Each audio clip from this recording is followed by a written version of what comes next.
Yo, what's up, Smitty, Bastionite, Mashed Potato, Shadow, Jazz, Chimchar, Texas, Death Gazer, Spidey, C. What's up, everybody? How we doing? I am not late. I am exactly on time. I swear.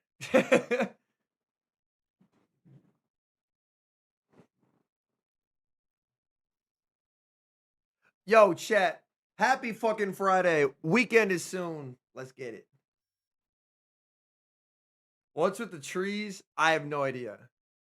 But they're here. And they're difficult to get rid of. The wizard is never late.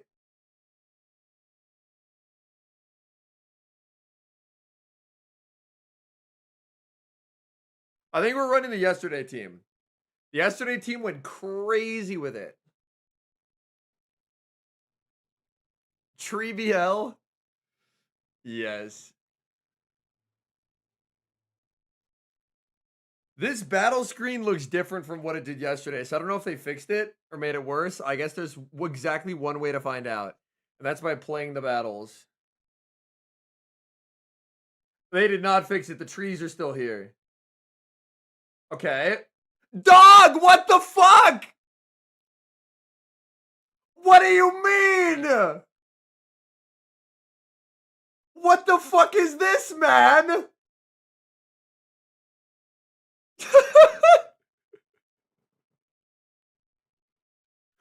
Dog. Come on. Come on. I think I snuck.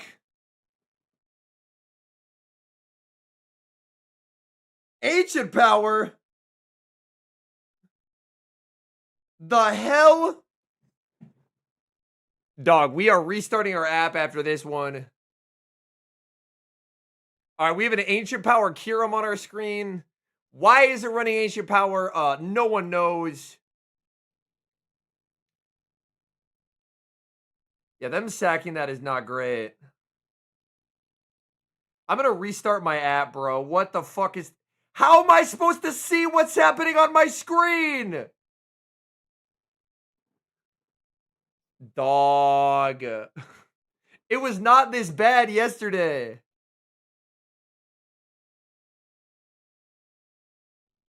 Like, is this throwing on alignment? I have no fucking idea. There's a tree in the way.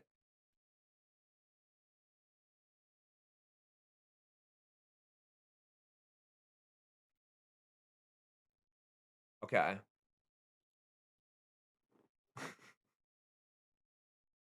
What the shit, man?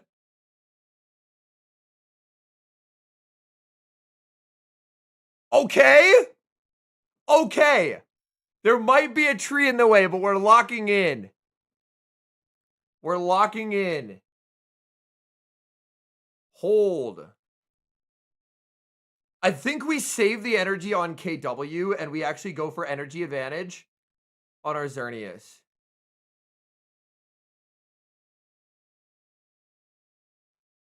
Six, 7, 8. This is tough.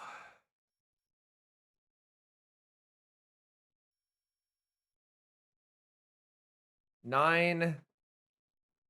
I think I just always lose because I take too much fast move damage here. Oh. They threw the game by throwing a close combat at a Xerneas.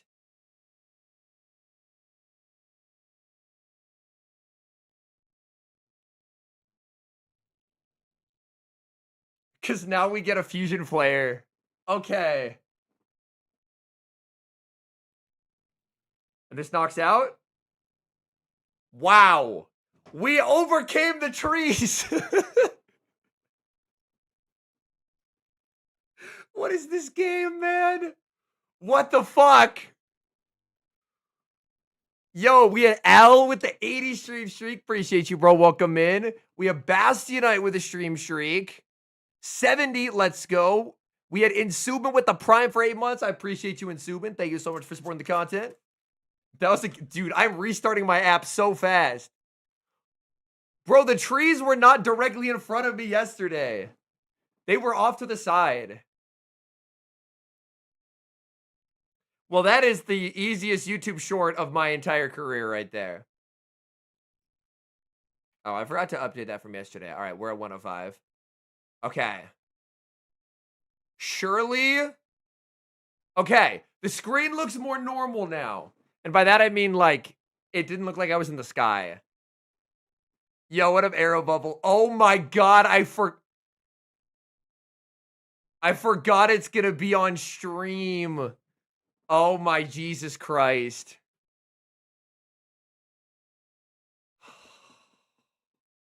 These absolute morons.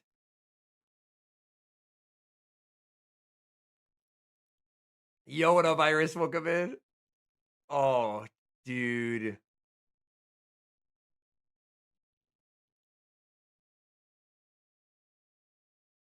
We did restart our app. Hopefully that'll help. There's two regionals. There's one in Campinas, which I think is in Brazil, and there's one in Utrecht in the Netherlands. Yeah, see, that's 100% becoming a YouTube short. But yeah, that game right there is why we do not run Ancient Power on our Kirums. No.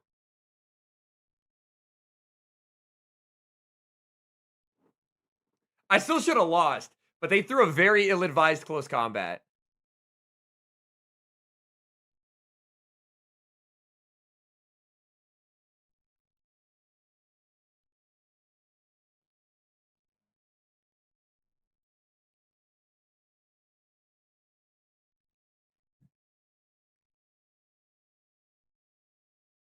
It very much depends on where you live, Executor, and what biome you live in. If you don't live in a place near trees, you're not gonna have the trees. But I live in a place near trees, and I'm cooked. Yo, what's up, Tom?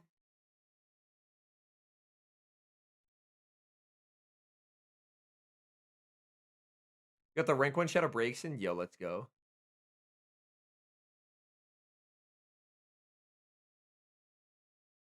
We won one game. There was a fuck-ass tree blocking all visuals. And now we wait.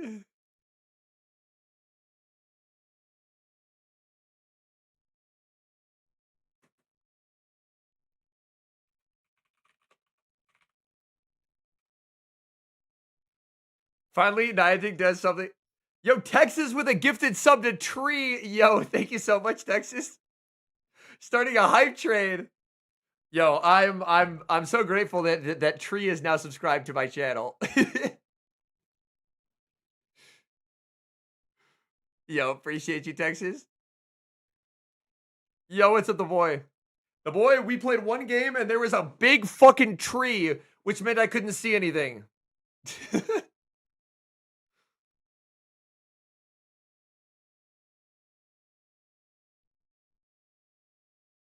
Don't look now, but this team is 13-1. Wait, do the tree. What do you do to get rid of it, Tom? Teach me. Teach me. How do I make this tree go away? I need to know. It's in settings. Oh my god. If there's a way to get rid of the trees, that would be huge. Move to a major city.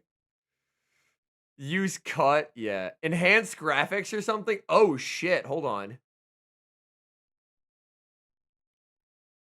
Okay. Advanced settings. Enhance graphics. They're off. They're off. Okay. And then we'll restart the app. Yeah, Kyogre will basically beat everything in Mega Masters. Low key, I'm here for it. Okay. We turned off advanced graphics and we restarted the app. Boglish, I will cut down your tree. Sorry, HK, I missed that. My fault. I was locked in battling. Yo, what up, Lone Star? All right, so I turned off enhanced graphics and I reset the app. So if we get a game, hopefully it'll be good. I do remember that shenanigan, yes. Gives me to see Strand Cartana again. Yeah, Thursday was really good for MLQs.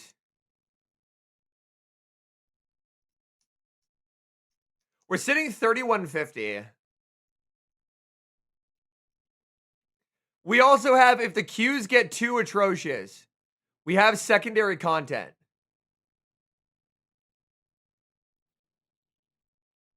And that secondary content is a Master League tier list.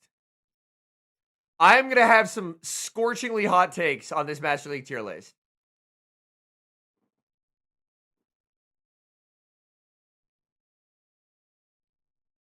Who is ready for me to put Zacian in C tier? You can argue with me, but I think you're wrong. Zacian is not good in the current Master League. It is actively a detriment to have his. Oh, we got a game. Okay. Pete Tierney. Okay. Why would we boo? You're right. Okay. Another white Kiram. Yo, I can see the battle. Back-to-back Kiram White leads is a little tragic because Kiram White is really, really good into me. Okay.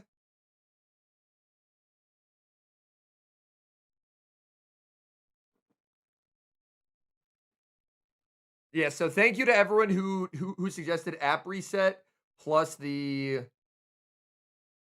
It was app reset plus the change of the like turning the enhanced graphics off.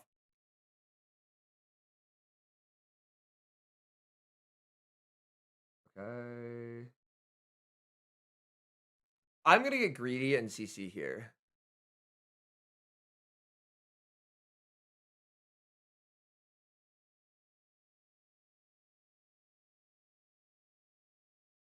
Oh my god, Shadow Kaio.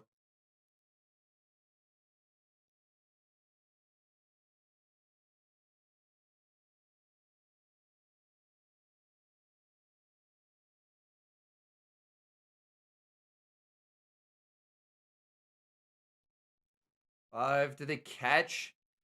That catch is very fine because this will do a shitload of damage.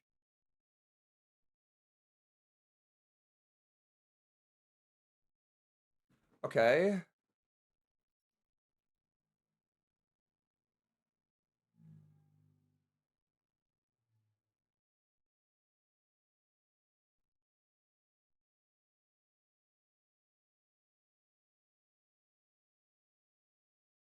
Round 5, 6, 7, 8. Okay.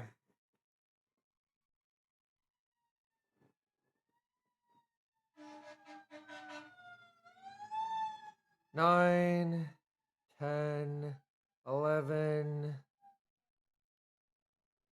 We should just win here. Because they would have to farm me down to be able to win. Because they're in 13. They're going to have to throw energy at me, and when they do, then I can just avalanche for the win.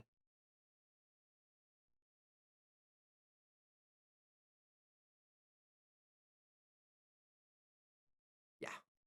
Okay.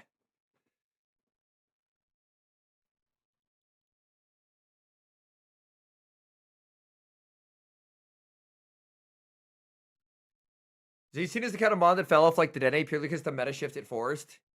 I will agree with that, yes. Next 2 days are ML content, Mac. I got you. I have not heard Iceman now. But yeah. The like meta currently is just KW plus Kyogre. It's too good.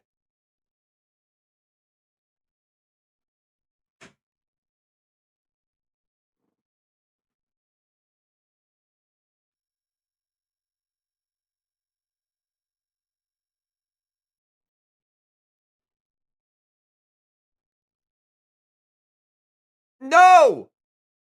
Bring my opponent back. What the fuck? I wanted that battle. No. Please. Please come back. Come back.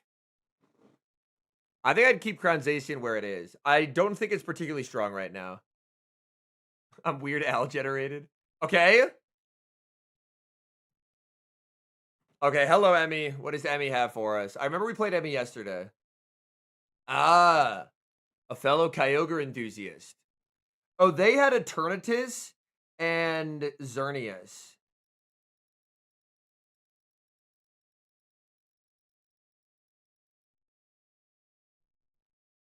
They had Eternatus Xerneas. I remember.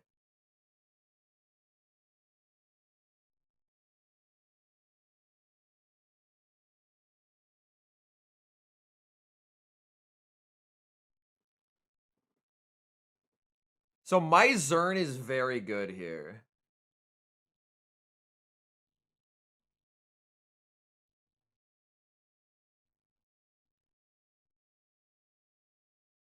I actually have to take the knockout, which is a little bit scary because they are going to just bring in Zern.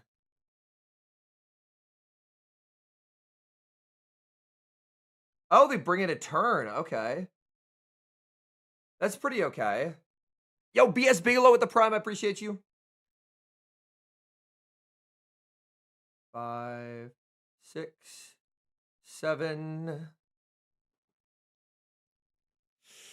This could get a little bit spooky.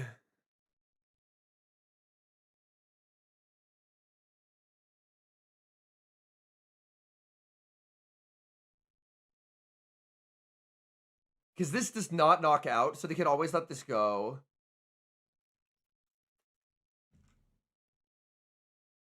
We get a Moonblast drop.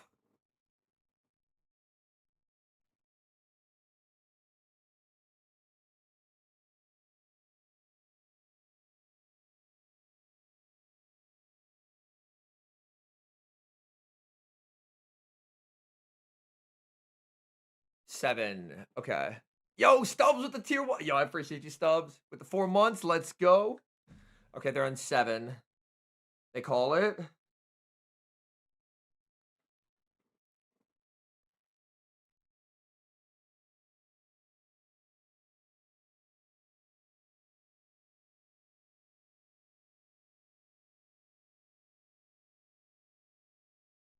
Ten. I don't think we win this.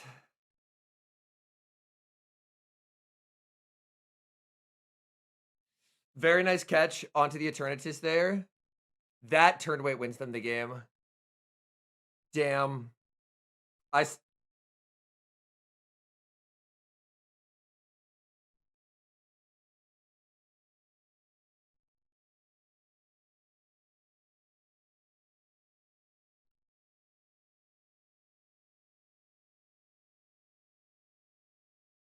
Yeah, GG's. Ah. Damn. I got them yesterday, but this time they played better. They didn't just let me knock them out. Yeah, well played. Damn. Yeah, I saw Zern didn't move, but it's always awkward in that scenario to be like, is the game fucking up or are they actually waiting? Yo, what's up, Shiro? Welcome in.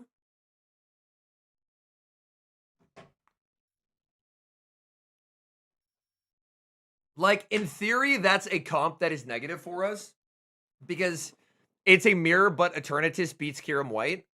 But I think with better play, I should win that.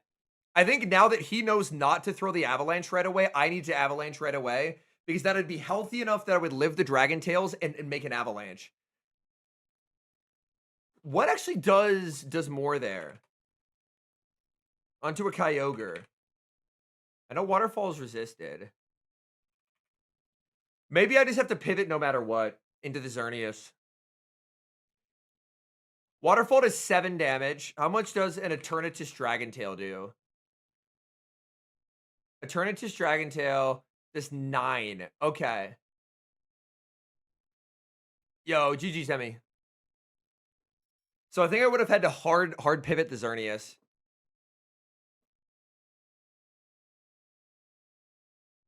Yo, let's go, Jason.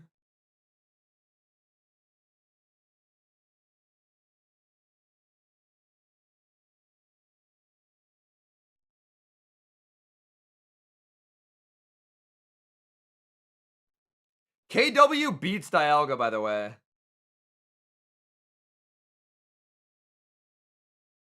Two.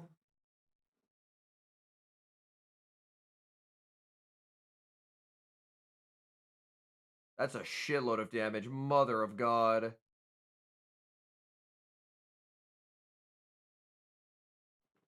If this knocks out, that'd be really fucking good.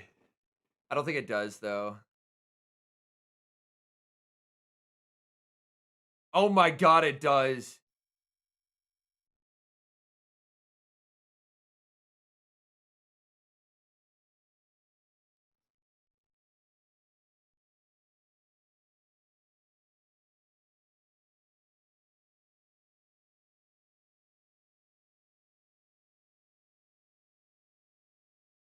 Yeah, KW is a fucking problem. I think we make the read that it's a fairy in the back, and we go Zern here. We just full sack Zern and trust that Kaio is winning. Origin Pulse is required on Kyogre.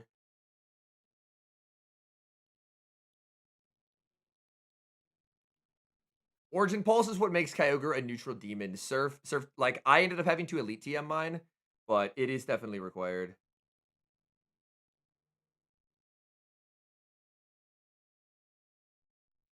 How fast did they react? I did wait there. I did wait there. Okay, we did get the catch.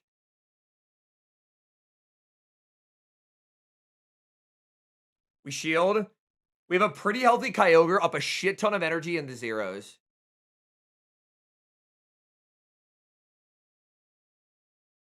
Okay. 4, 5. I think they can overfarm enough to win this game. 5, 6, 7, 8, 9. Actually, no, Geomancy should do enough here. Barring no DRE, this is 3 Geomancy range. I could also make a close combat.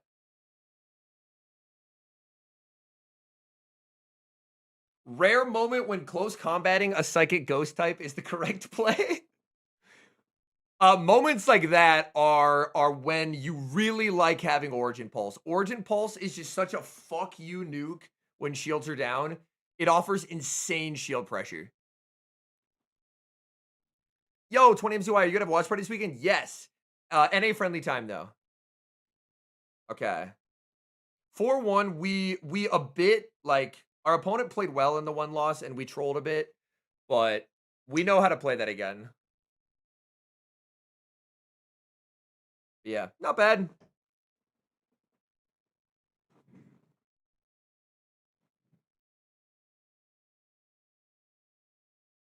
Yeah, KW is actually homicidal. It is horrifying how strong this bot is. It straight up beats Dialga. It straight up beats Dialga. Because as opposed to Resh and Zek, from what I was told, Kyurem White does extra damage to Dialga. So you just keep pace Dragon Breath wise and you just outpace Dialga. How's the ball game? The minor league team got shellacked, but we had a good time. Like, you go for the vibes. You don't go to for the team actually winning.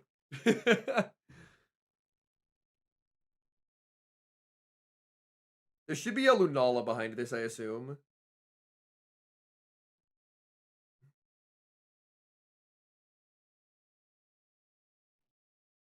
$10. I don't know how much a CC does here, so we are going to shield it. 11. They catch it? No, they stayed in. I debated doing the 999, but the only hot dogs they had were foot longs.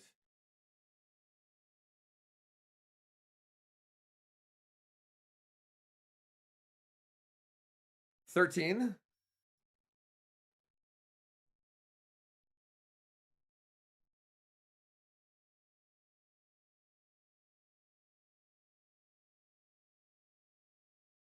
$18. They have to roar here. They do roar, okay. I'll have to shield and go down 2 shields to 0, which is uncomfortable because I'm expecting it's Lunala, but we're gonna go down 2 shields.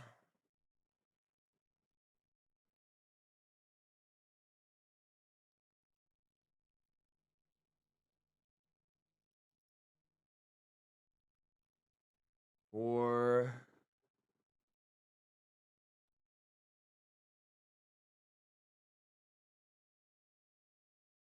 Five. Okay.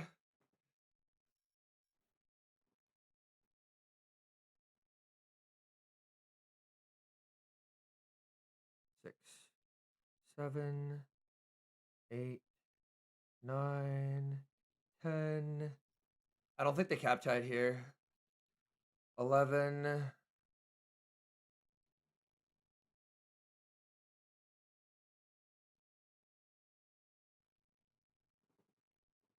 Oh no, we're in trouble, gang. They just double CC us and we die. Yeah, they reset the debuff. It's over. Oh, so close.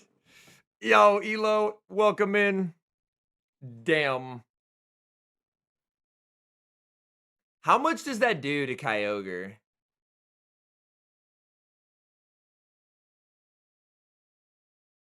They almost threw that game. I've never seen like a Marshadow before. If I live that close combat, then I fucked up by shielding it. Oh, that does 48%. Yeah, I'm just no shielding that next time. Henry, how do you feel about spoofers? It's pretty pointless to spoof because they will catch you and they will ban you, and then you'll lose your account and be sad. So don't do it.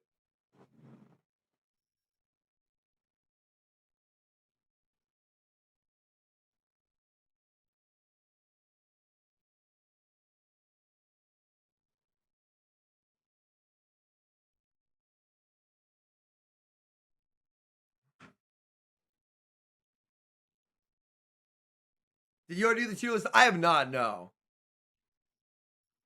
I have not tier listed yet. We've actually gotten some ML games, which has been kind of nice.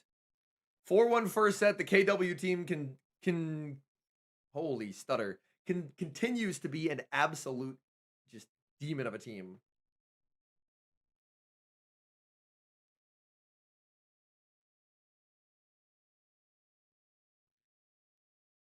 Lando Poltag. Oh, that's an old team. Henry Loki misses the trees. No, I wasn't able to see shit. But yeah, Elo, if you want to hop in VC, brother, we can start up a call and then we can pause the battles and do this ML tier list.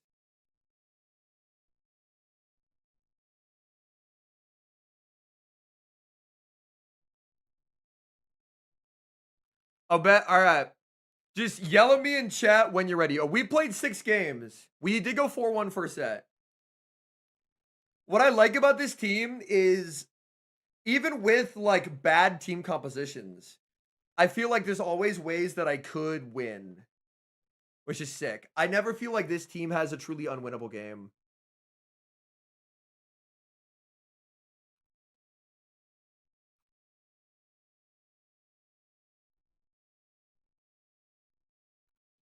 Yo, what up, Green Slash?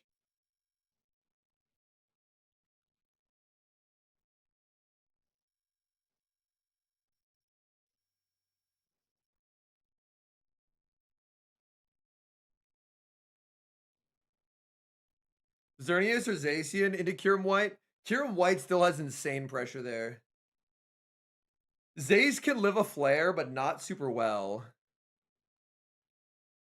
And Zern, if you land an Ice Burn, you can Dragon Breath down in the twos.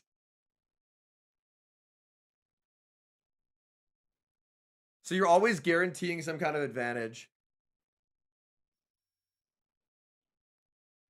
Yeah, it feels like a pretty good meta, Alex. Cook something for tomorrow? Yo, let's go, Green Slash. That's huge.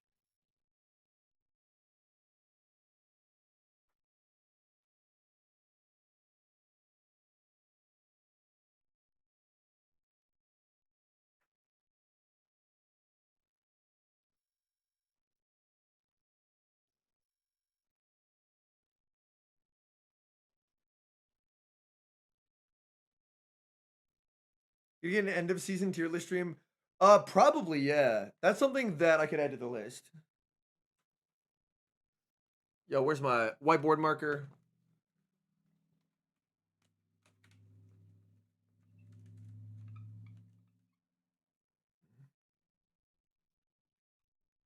I think Groudon is always very underrated.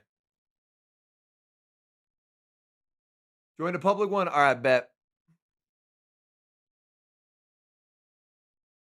Yo, what's up, Mr. Elo? You are live. Let me set it up to where the people can hear you. All right, say something. I am saying something right now. Okay, you should be able to hear Elo, right? Yes, we can hear Elo. Maybe. I can't see YouTube chat. I only have Twitch open right now. Okay. With a mild delay. Okay, we're good? Cool. No worries. Let me pop this out and share this shit with you. One sec. Okay. I was fine watching it with the delay, but this works fine too.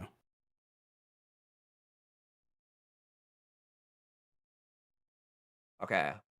How about that? Right, nice. That might be good. Okay. We are tier listing. Wonderful. Perfect. Tier list content. Oh, there's an S plus here. Holy shit. Yeah, that's your god tier. Okay. Okay. There are a lot of absolute bums to start with. Okay, Machamp. Sorry, buddy. This is by generation, by the way. If you want to do it differently, you're gonna have to. It's by generation. Okay, got you. All right. Well, we'll get the Gen 1 bums out of the way. As C, more playable than a Machamp. Gold wrapped ass. Gold foil. Ass. does technically wall Zacian. Don't ask how much the fucking steel move does Behemoth Blade. Mm-hmm. Juice says Articuno gets Powder Snow now. It's meta. Is there a discussion for this is above D? I still think it's D. Okay. It is an ice type that loses to every single dragon. So we are tier listing off of Master League, chat. This is Master League. Master League tier list. Gyarados is actually like a very playable mon. I think this goes like B. Like I played it today too. Yeah, like specifically Shadow Gary. Regular Gary is a hot pack of ass, but Shadow Gary is like super playable. You outpace all the dragons and you have Twister to hit him for big damage. Galarian Zap, because you outpace and because this includes Shadow, I was gonna put it bottom of B+, but otherwise I'm like right where you're at. Sold. I want Galar Zapdos to do things in Masters again. It's so fucking funny. It's so good. I don't think it does things right now. Yeah. This Moltres, I think goes like in the Zapdos tier of like it is playable, but like you shouldn't. This one, it just doesn't have the stats, but I think it goes like above these two, but probably here as well. It's fun and neutral, but it hits like a wet noodle. I would probably put it like B-. It does no damage. I think I'll put it absolute top of C. Dragonite, sadly, I think is like B-. Dragonite's pretty bad.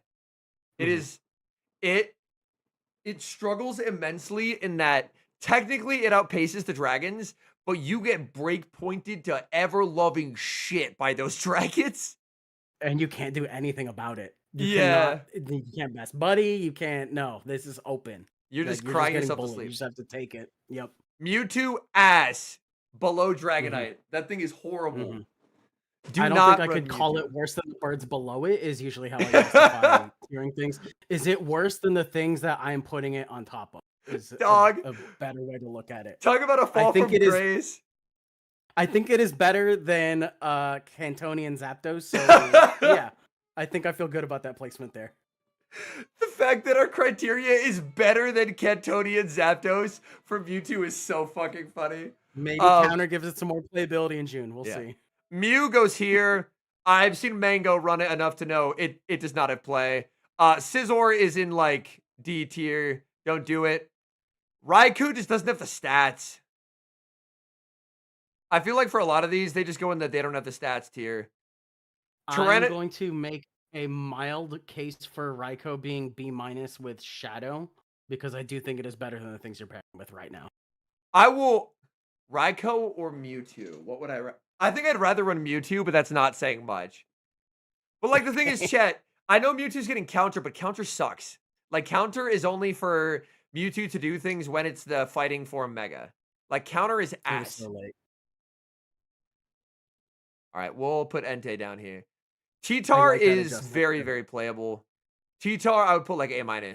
Like T-Tar is pretty good. I like it, yeah. It is inflexible, but nothing core breaks stuff like T-Tar. Like nothing core breaks this. Lugia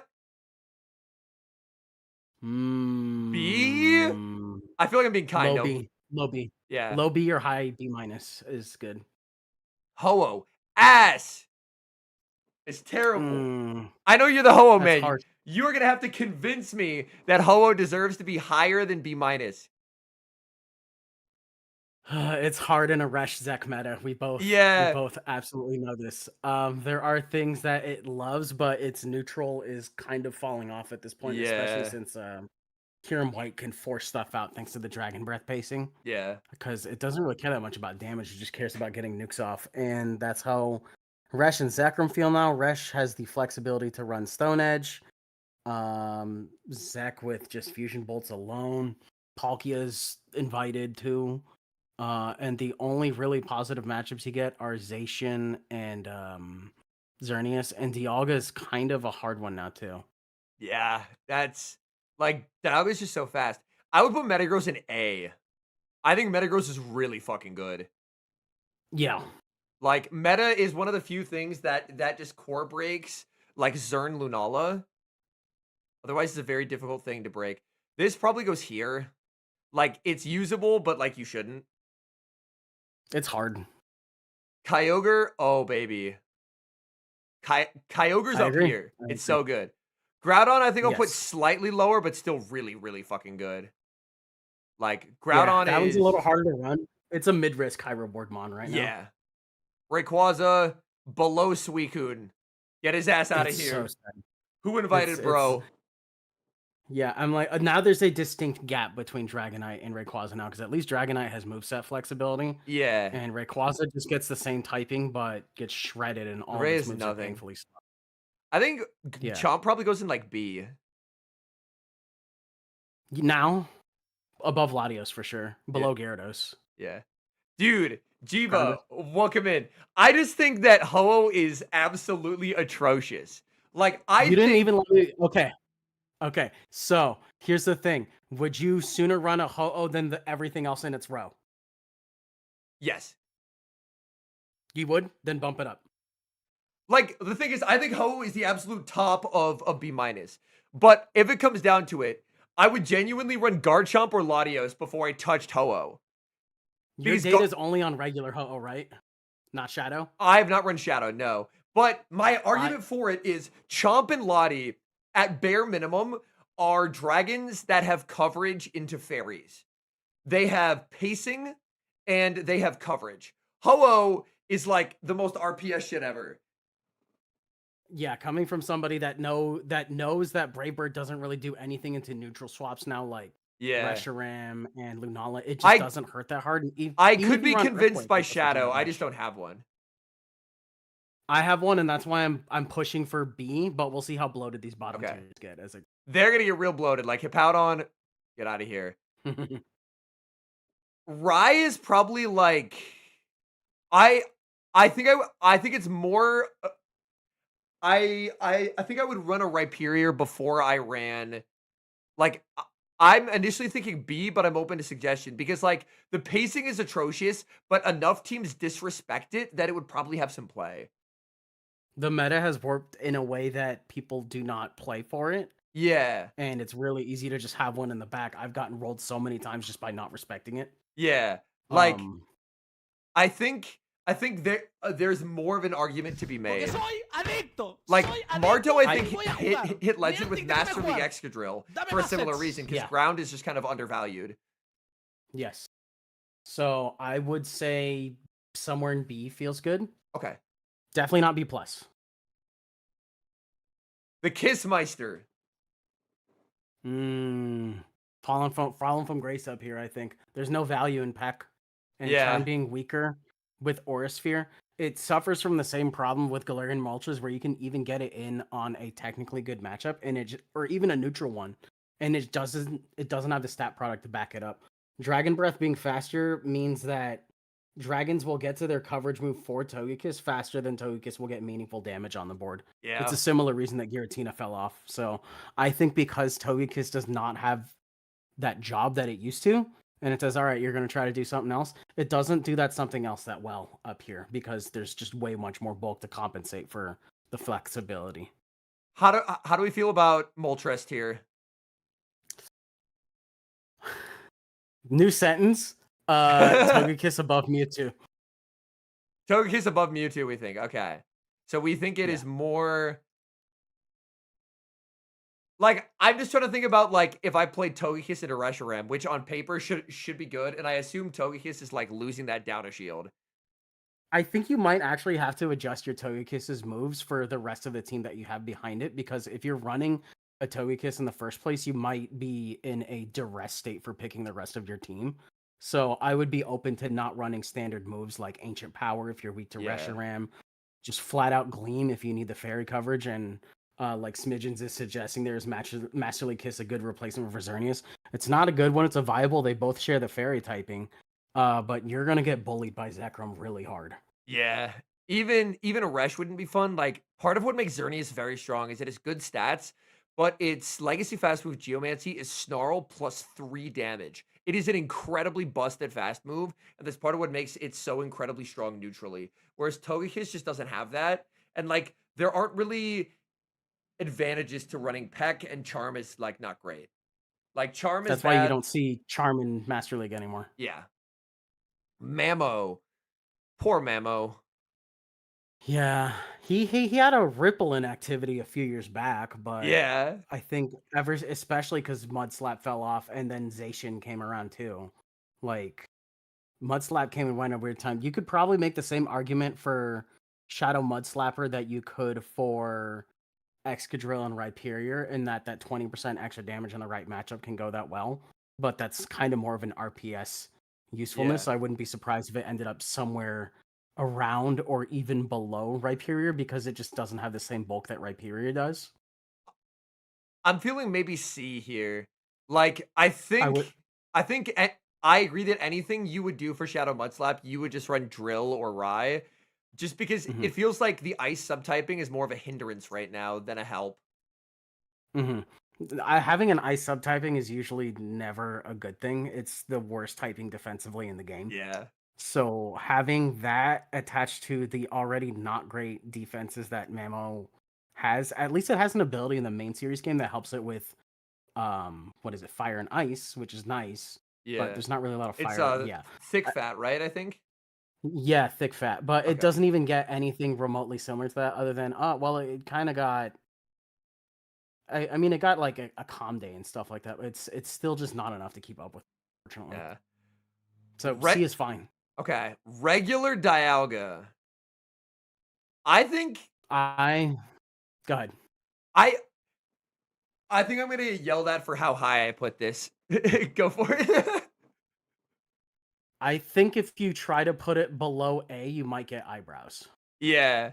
Because I think it still does a lot of the same things that Origin can. Yeah. Because it still has the exact same pacing. It is just less bulky, so it means in some situations you're just gonna get flat damaged Jack. out. 100 stream streak is huge. Holy shit! Thank you. Yeah, that's crazy. On paper, like just typing versus typing, and then charge move versus charge move. Yeah, it should function the same. So I think A or A plus. I think we have S for like a defined metagame at this point. Yeah, somewhere A plus feels fine to me. But I think maybe where you have it is fine. A. High A, maybe. We have regular Pulk. Regular Pulk is very fast to Aqua Tail, but where it gets like really, really let down is the fact that it is so slow to anything else. So whereas I think like OG Dialga is pretty defensible, I don't think OG Pulk is really defensible. Like, no. Even with the rework to Dragon Breath, if you have to make a Draco Meteor, you are openly weeping. Like, yeah, Spatial Rend is dummy good. On top of that, Origin just has higher stats in general in its favor to where any kind of CP formula shenanigans. Palkia is a little bit more attack weighted, so that does make sense. Versus Dialga getting a little bit extra stat there. No, yeah. Dialga is just a flat out defensive upgrade in exchange for attack. Palkia is the one that just completely benefits. Yeah. That being said, Spatial Rend is also just stupid good. Yes. You'd be crazy not to run it, and I think that's why would you have one of these and not? I guess maybe you were waiting for a hundo with Spatial Rend. I don't know. Point being, yeah. My thought is I think I would run Dragonite before I ran Palkia. So I feel like this is probably a decent spot. Like, I think I'd run regular Palk before Salamence, but I don't think I'd run it before Dragonite. I think the accessibility of Origin makes it that it's just not really an option. Yeah. It is a viable option, but like if you've I'm trying to speak to the maybe like 5 people that have one of these and not an Origin. If you need a water dragon to do its job, yeah, but there's just way better for you out there. So this is just outdated. Yeah. Yo, we have K-Pine in chat saying, why is my goat Walrein not in this list? Can we get some claps for the third place finisher at the Los Angeles Regional Championships, Mr. K-Pine? Welcome in, trainer. Hope you're doing well. All right. Next up. The time I based this list off of the PvPoke top 100-ish, and I think Walrein was not in the cut. Okay. Because we're already on Gen 4. We have Heatran. Oh, shit. I do miss when Heatran was like a playable Pokemon. That was pretty fun. Mm-hmm. Yeah, it was a glimmer in the meta, but it was a really fun time to where Magmastorm wasn't. It was before Palkia Origin. I think that was kind of the tipping point to where you cannot end up on that Pokemon whatsoever. And with Kyogre being good now, you also don't really want to be against Reshiram because, you know, that's neutral. Zekrum's an advantageous matchup into it. The meta has morphed horribly into it. Put that guy in like high C tier. Yeah, he's in a real rough spot. Okay, Tina's. I've only ever really run Origin. I don't have a Masters Altered, so I will let you kind of take the wheel for Altered. Altered is first. I can't see it on the screen share. Oh, sorry. Yes, Altered is first. Okay. I didn't scroll down far enough. My bad. So I actually had the opportunity to try Altered for a little bit for Twitch Picks the other day, and I accidentally put it on Dragon Breath, and that just didn't feel that good because like you used to at least. And here's the thing: I think I've tried it with Shadow Claw too. It just doesn't hit that hard. Everything's crept up by it. Dragons bully it harder now because it doesn't hit as hard. Yeah. Dragon Claw used to be way cheaper too. So being able to spam those out as a Giratina, I think was one of the best things. You used to be able to poke shields really fast, and now it doesn't have cheap moves anymore. It doesn't have the ability to get them as fast.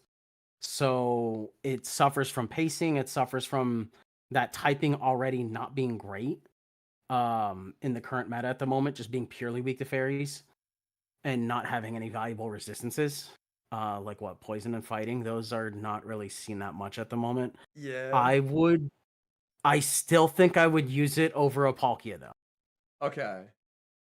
So we can put it kind of in the bad tier here. I would say it's hanging on a B- by a prayer.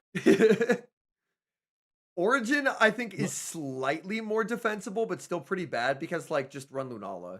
Like, yeah. Just run, yeah. A lot of these things got power crept by things that do its job but way better. Show the top. We are being very stingy. There's nothing in S+. Kyogre in S. Groudon A+, and these two steals in This A. is by generation, so you might have to wait for Hisui for Palkia and Galar for Zacian. But we'll get there in time. I am going to make people upset with where I put Zacian Crown Form. I'm ready.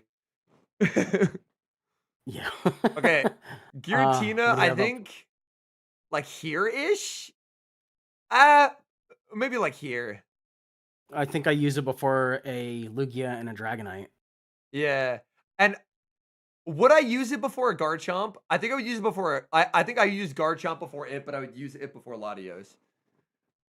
Yeah, because Garchomp has a lot of new toys that I'd be curious to try out. But I recognize that it's probably still not amazing. Probably helps a little bit. Maybe I try it tomorrow. But, yeah. All right, my Glorious King Darkrai. I don't think we have to discuss it too much, sadly. It had like a funny moment as Anti-Mewtwo, but Mewtwo is gone, and Snarl is just so ass. Mhm. We don't have any communication on Dark Void at all, what that would do for it. I don't know, but I think it would even need Sucker Punch to even have a potential chance, or some crazy fast generation generating for it to Yeah. have a chance. For now, it's solid D. Exca, I think I can pretty safely scroll up as we talk about Exca and then just keep it holding around Mhm. here because like it's not used very Mhm. frequently. And I think it's worse than Groudon, but I think it's notably better than Rye because his pacing is really fast and a lot of teams disrespect it. So I don't like my initial thoughts are I don't hate like a T-Tar tier of like the stats aren't there, but the core breaking potential really is. Mhm. I don't disagree with that placement either. I was gonna say bottom of A, mid A minus could be good too. That's perfectly, yeah, I'm fine with that. We are basing it off of current meta strawberries. And this Okay. list, I will open up the curtain a little bit. I made this list in response to a different one at the time that was fairly stingy and popular and did not have a lot of mons on it. And I Okay. disagreed with a lot of the takes, so I said I just need to make a bigger one, including bullshit too, at the All time. right, we're just So that's gonna why with some nonsense. Yeah. Throw it wherever you want. I don't care. we're Hold on this next one though. oh yeah.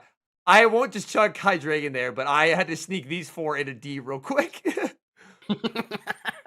Dragon is I think it's like we've seen it it's in a funny spot where it's better in the other leagues than I think it is in the Master League, where it's very fast, but I don't think there is like I don't think having fast dark damage is very rewarding in this current meta.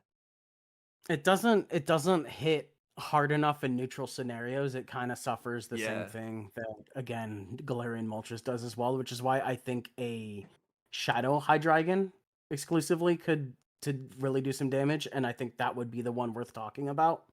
But that's still I don't know of a lot of people that have those built. So for the current Hydreigon, probably above Rhyperior and Garchomp, just because of the presence of Lunala.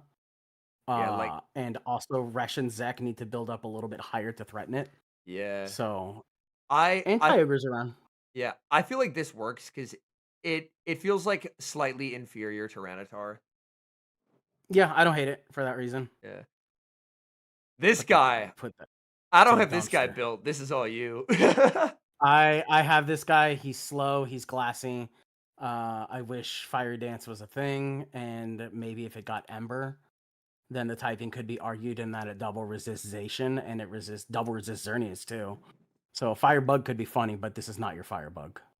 Damn. Just way too expensive and way too slow. I do miss the days in which the swords were genuinely ML playable. Like, I feel like all 3 swords have had their moments when they were playable, but with the power creep, like even arguably the most consistently best one, like Terrakion, it's such tough sledding. That's weird saying that Terrakion was the best one at the time for sure too.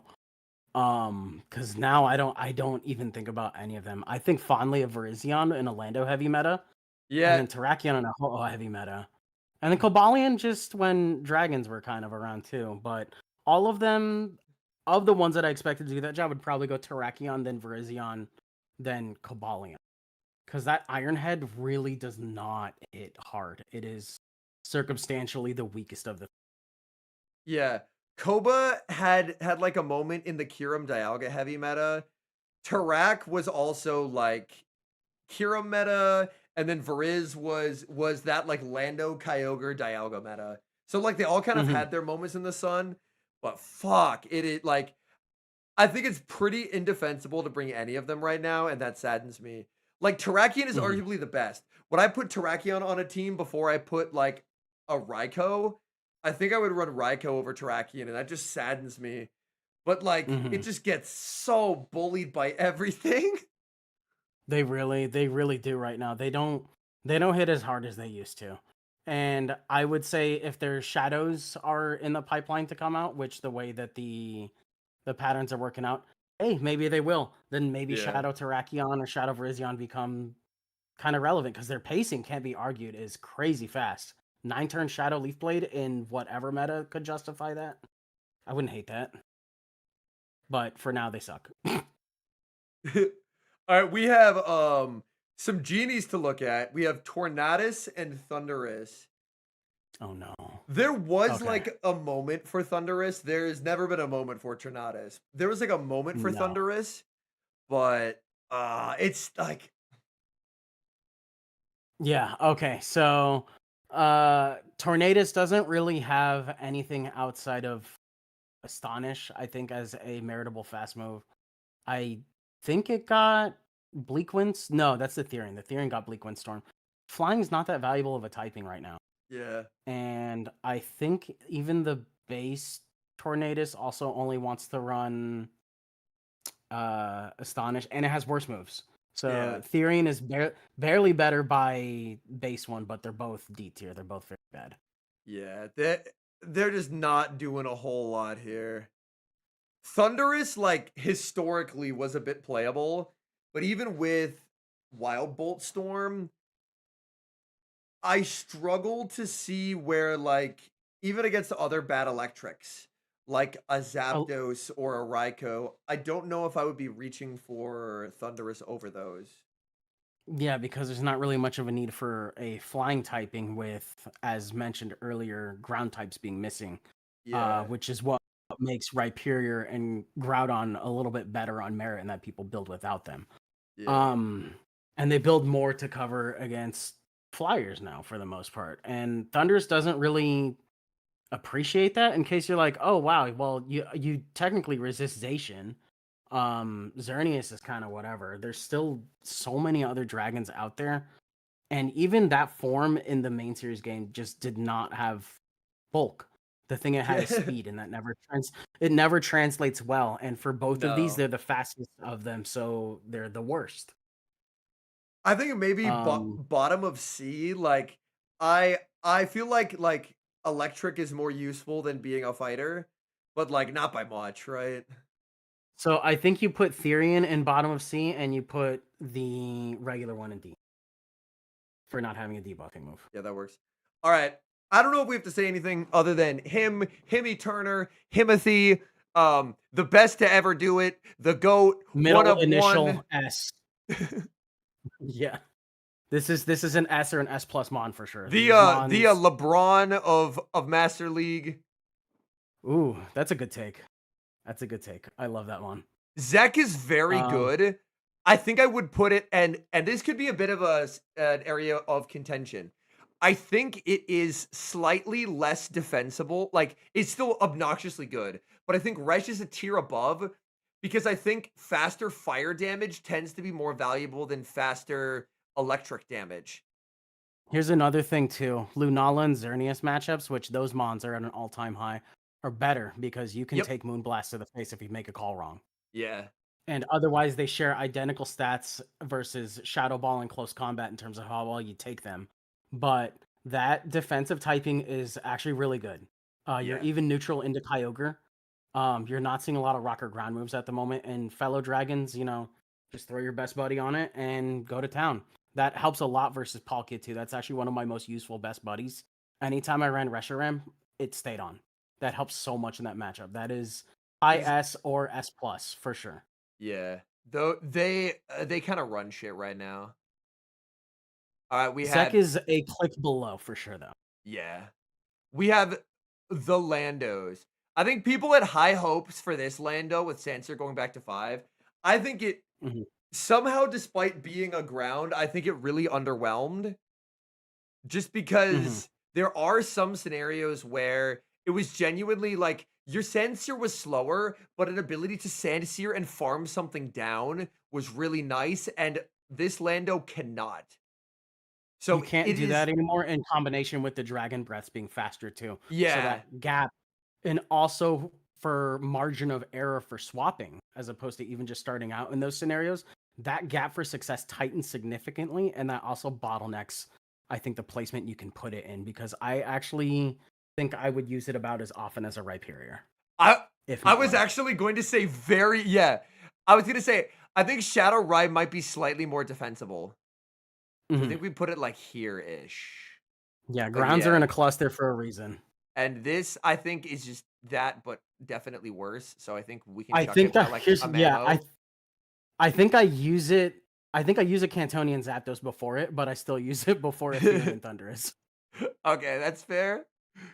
All right, Because how do Zapdos we? got Heat Wave. There we There go. you go. Yeah,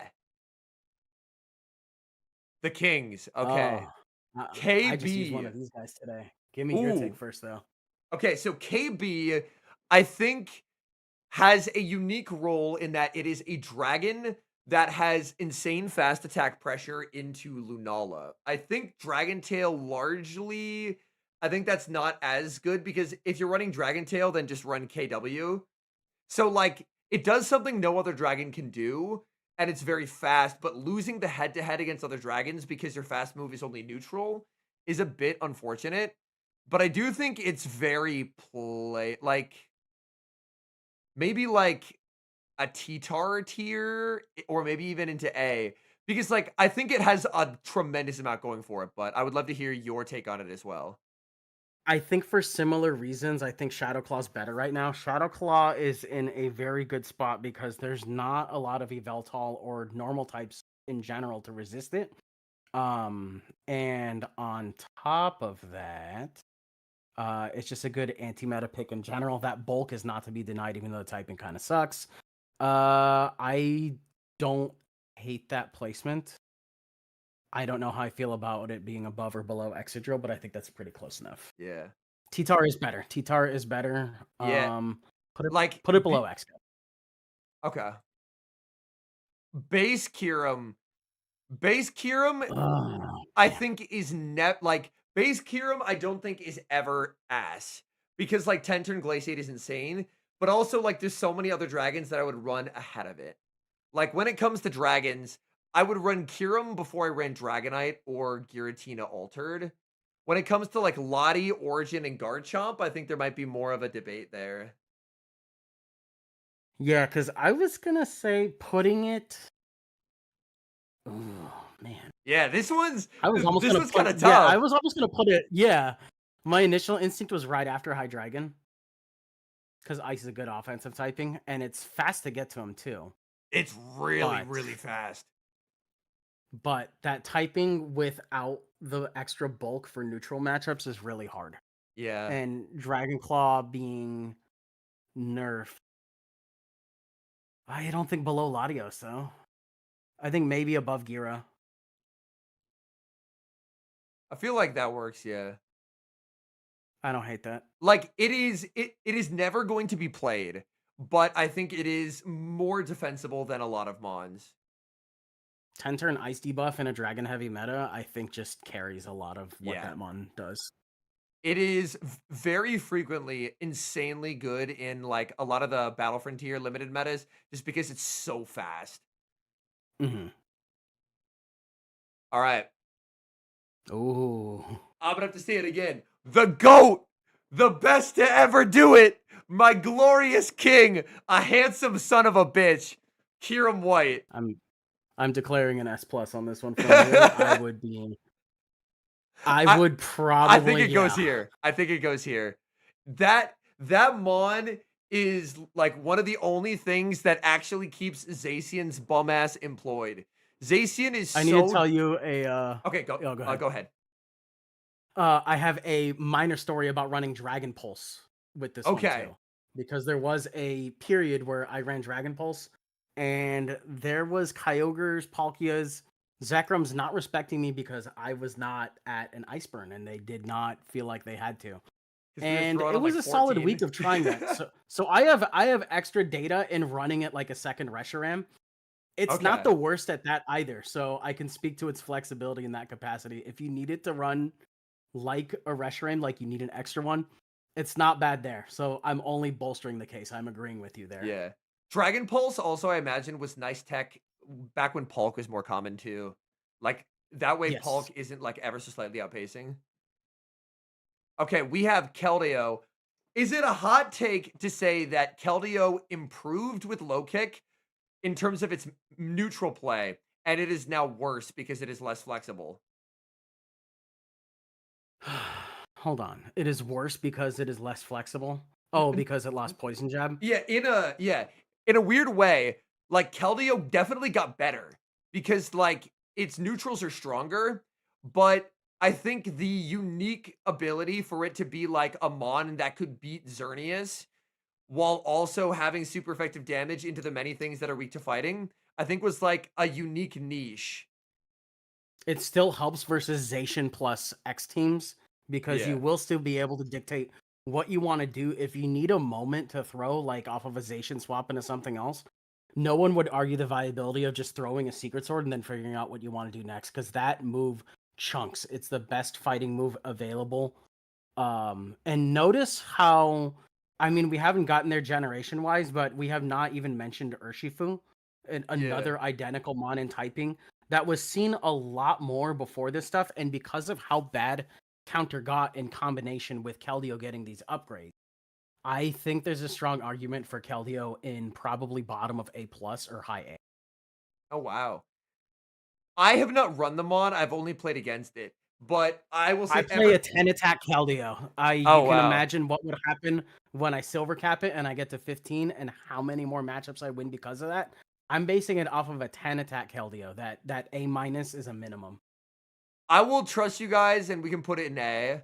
Every time I play against it, I'm always like, ooh, free eats, it's lunchtime. Because it's just like a mon that I guess I consistently build strong into.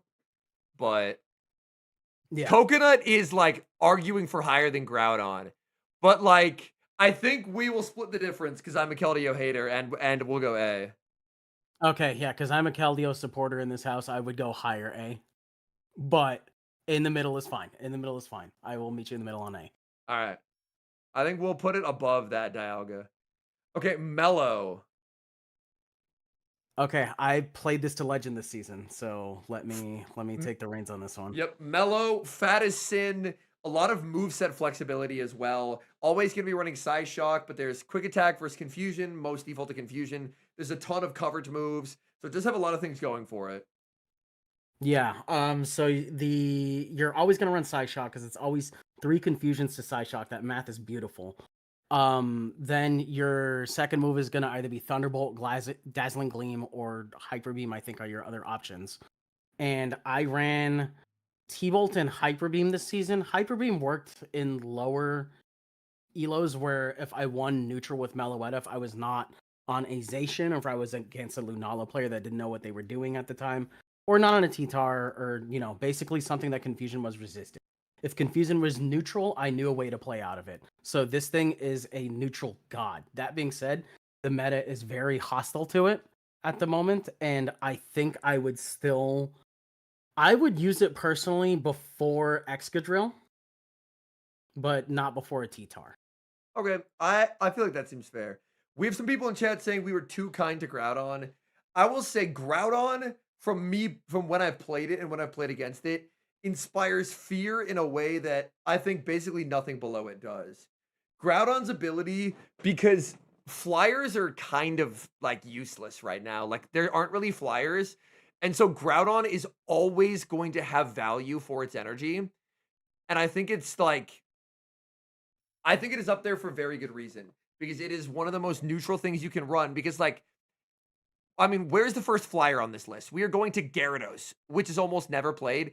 I think, like, Groudon's bait versus nuke game can offer a little bit of frustrating inconsistency, and that's why it's not with Kyogre, because Kyogre at least has the fast attack pressure. But I think, like, I am assessing this off of a good player playing these Mons. And a good player playing Groudon puts the fear of fucking God into me. Every time I'm like, okay, I just like lose. It is I'm horrifying. reminded I haven't made a will in those moments, basically. Yeah, exactly. Yeah. It's horrifying when you get bait calls wrong and you lose like 2/3 of your team. That's a horrible. Oh my god, a good playing Groudon player is crazy. But I still think this Mon is a mid-risk, high-reward Mon. Yeah. And that your skill gap is definitely going to vary. Yeah. I don't think the Jennies are doing much with any of the like having these two fuckers at the top spamming out alarmingly fast fire damage like a Just put him in the bag, Genesect. Like, I'm sorry. Because I think it used to be able to outpace by one because I think it's 14 to a Technoblast. Yeah. And before it used to be 15 to a Flare and a Bolt, and now it's 12. So you can't even blast a Zekrom anymore. You can't hit Reshiram super effectively at all. You're just DOA on that matchup. Even though Ho-Oh is gone, you're still probably getting bullied by a bunch of other stuff too.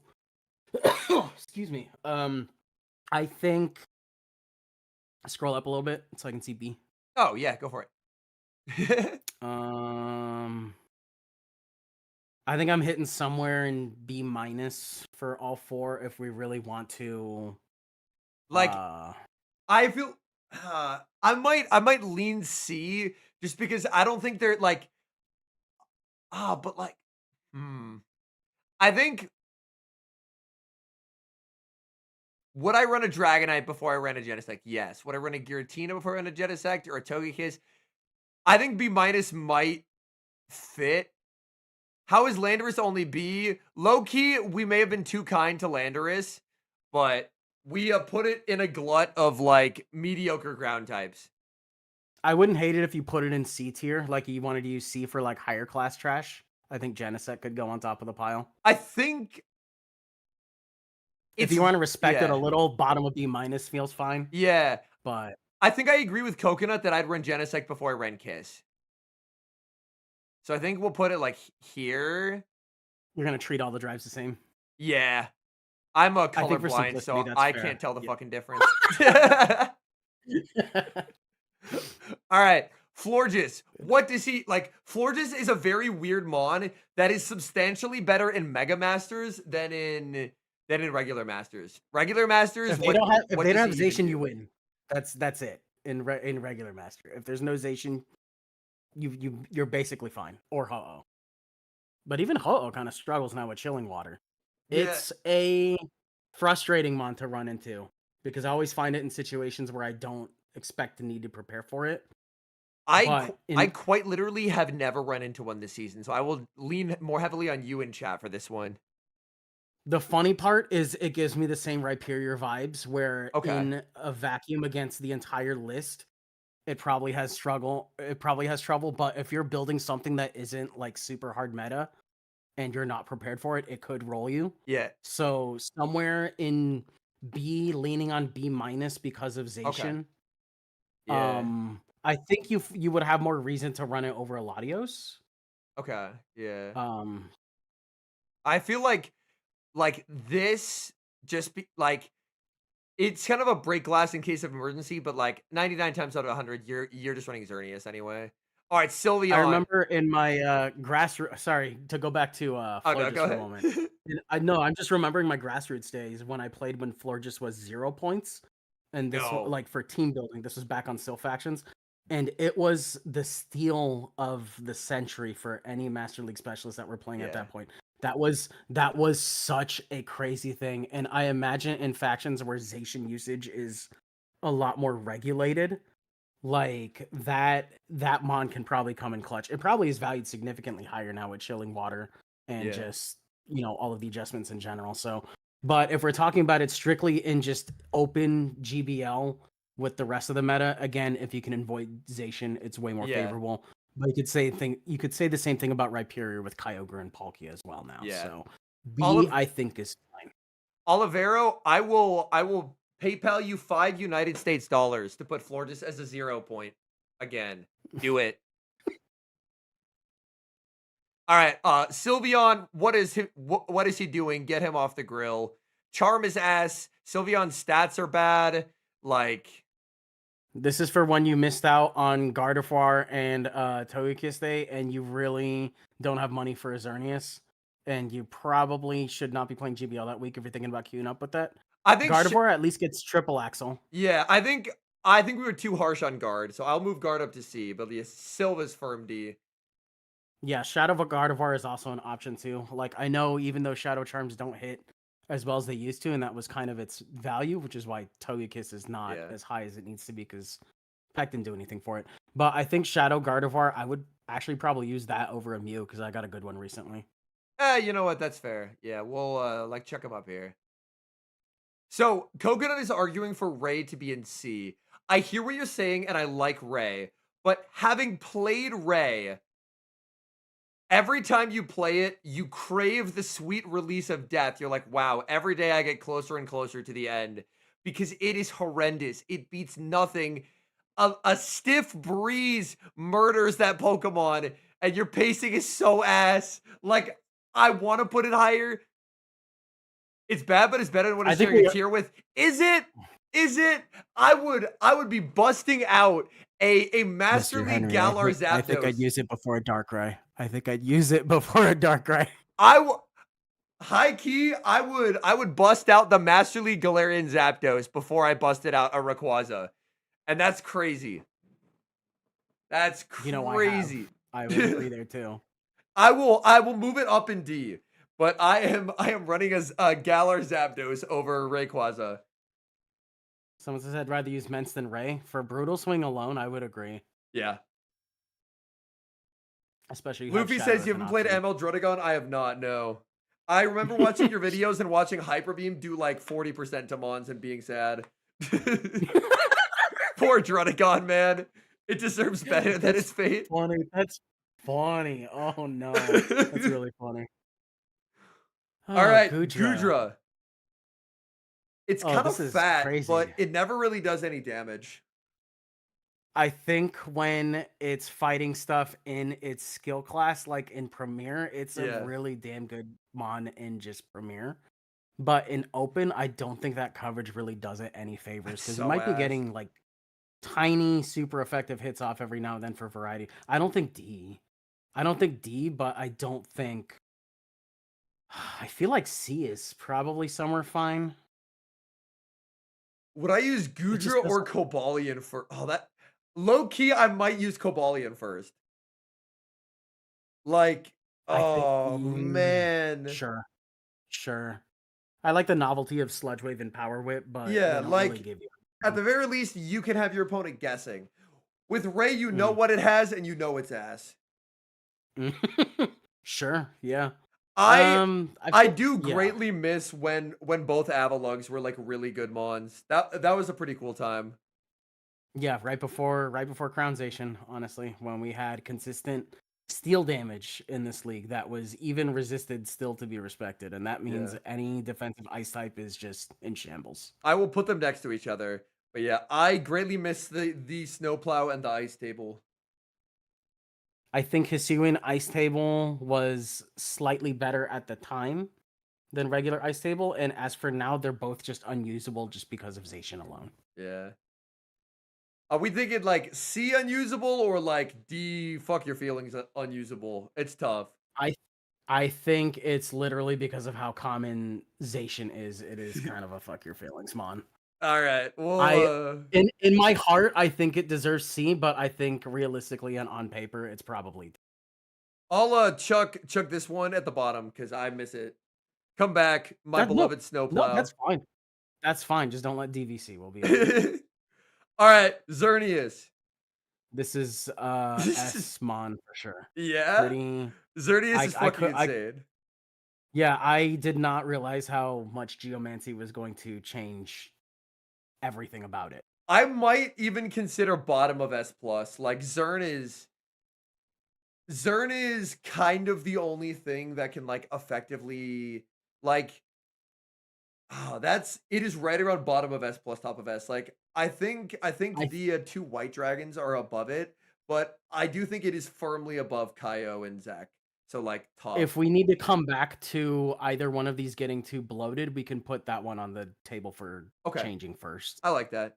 I don't hate that. But yeah, Zern just far and away clears Zacian in like every metric. It's crazy. A Veltol. I want this mon to be better so bad. You have no idea. It is very like I think it is never unplayable, but I also would not leap to run it. Like No, I agree. I think putting it anything below B plus would probably be trolling. Because like with how strong Lunala is, it will always have some play. I think like maybe Hydreigon-esque. Like I think I'd probably run it over Hydreigon. I think it has to. Yeah, You said over Hydreigon because I think it should go below Kyurem Black if you want to tighten the top margin of it. Okay. So somewhere between those mons. Viability, I think I would actually put it between Gyarados and Hydreigon because I am mildly biased in that I got a good Shadow Gyarados recently and I'm biased towards using it. It rips. Yeah. It's cool. But Yeah. Yveltal I think is riskier. Its pacing is really fucking bad. Like, it is definitely a clear tier below, like, a Tyranitar. So, I feel like putting it here is, like, acceptable. We have some people chat saying Hydreigon is better. I wouldn't hate, like, flipping that. Yeah, because just having the fast charge moves, I think, is great here. We're also making an argument against Yveltal's pacing by saying there are other dark types that do it better. Yeah. T-Tar's insane right now. Oh, this mon. Goldstein says counter swap into Lunala becomes the most unstoppable piece of shit ever. Yes. If you save switch Lunala and they bring in Yveltal, genuinely the correct thing to do is queue up into the next match.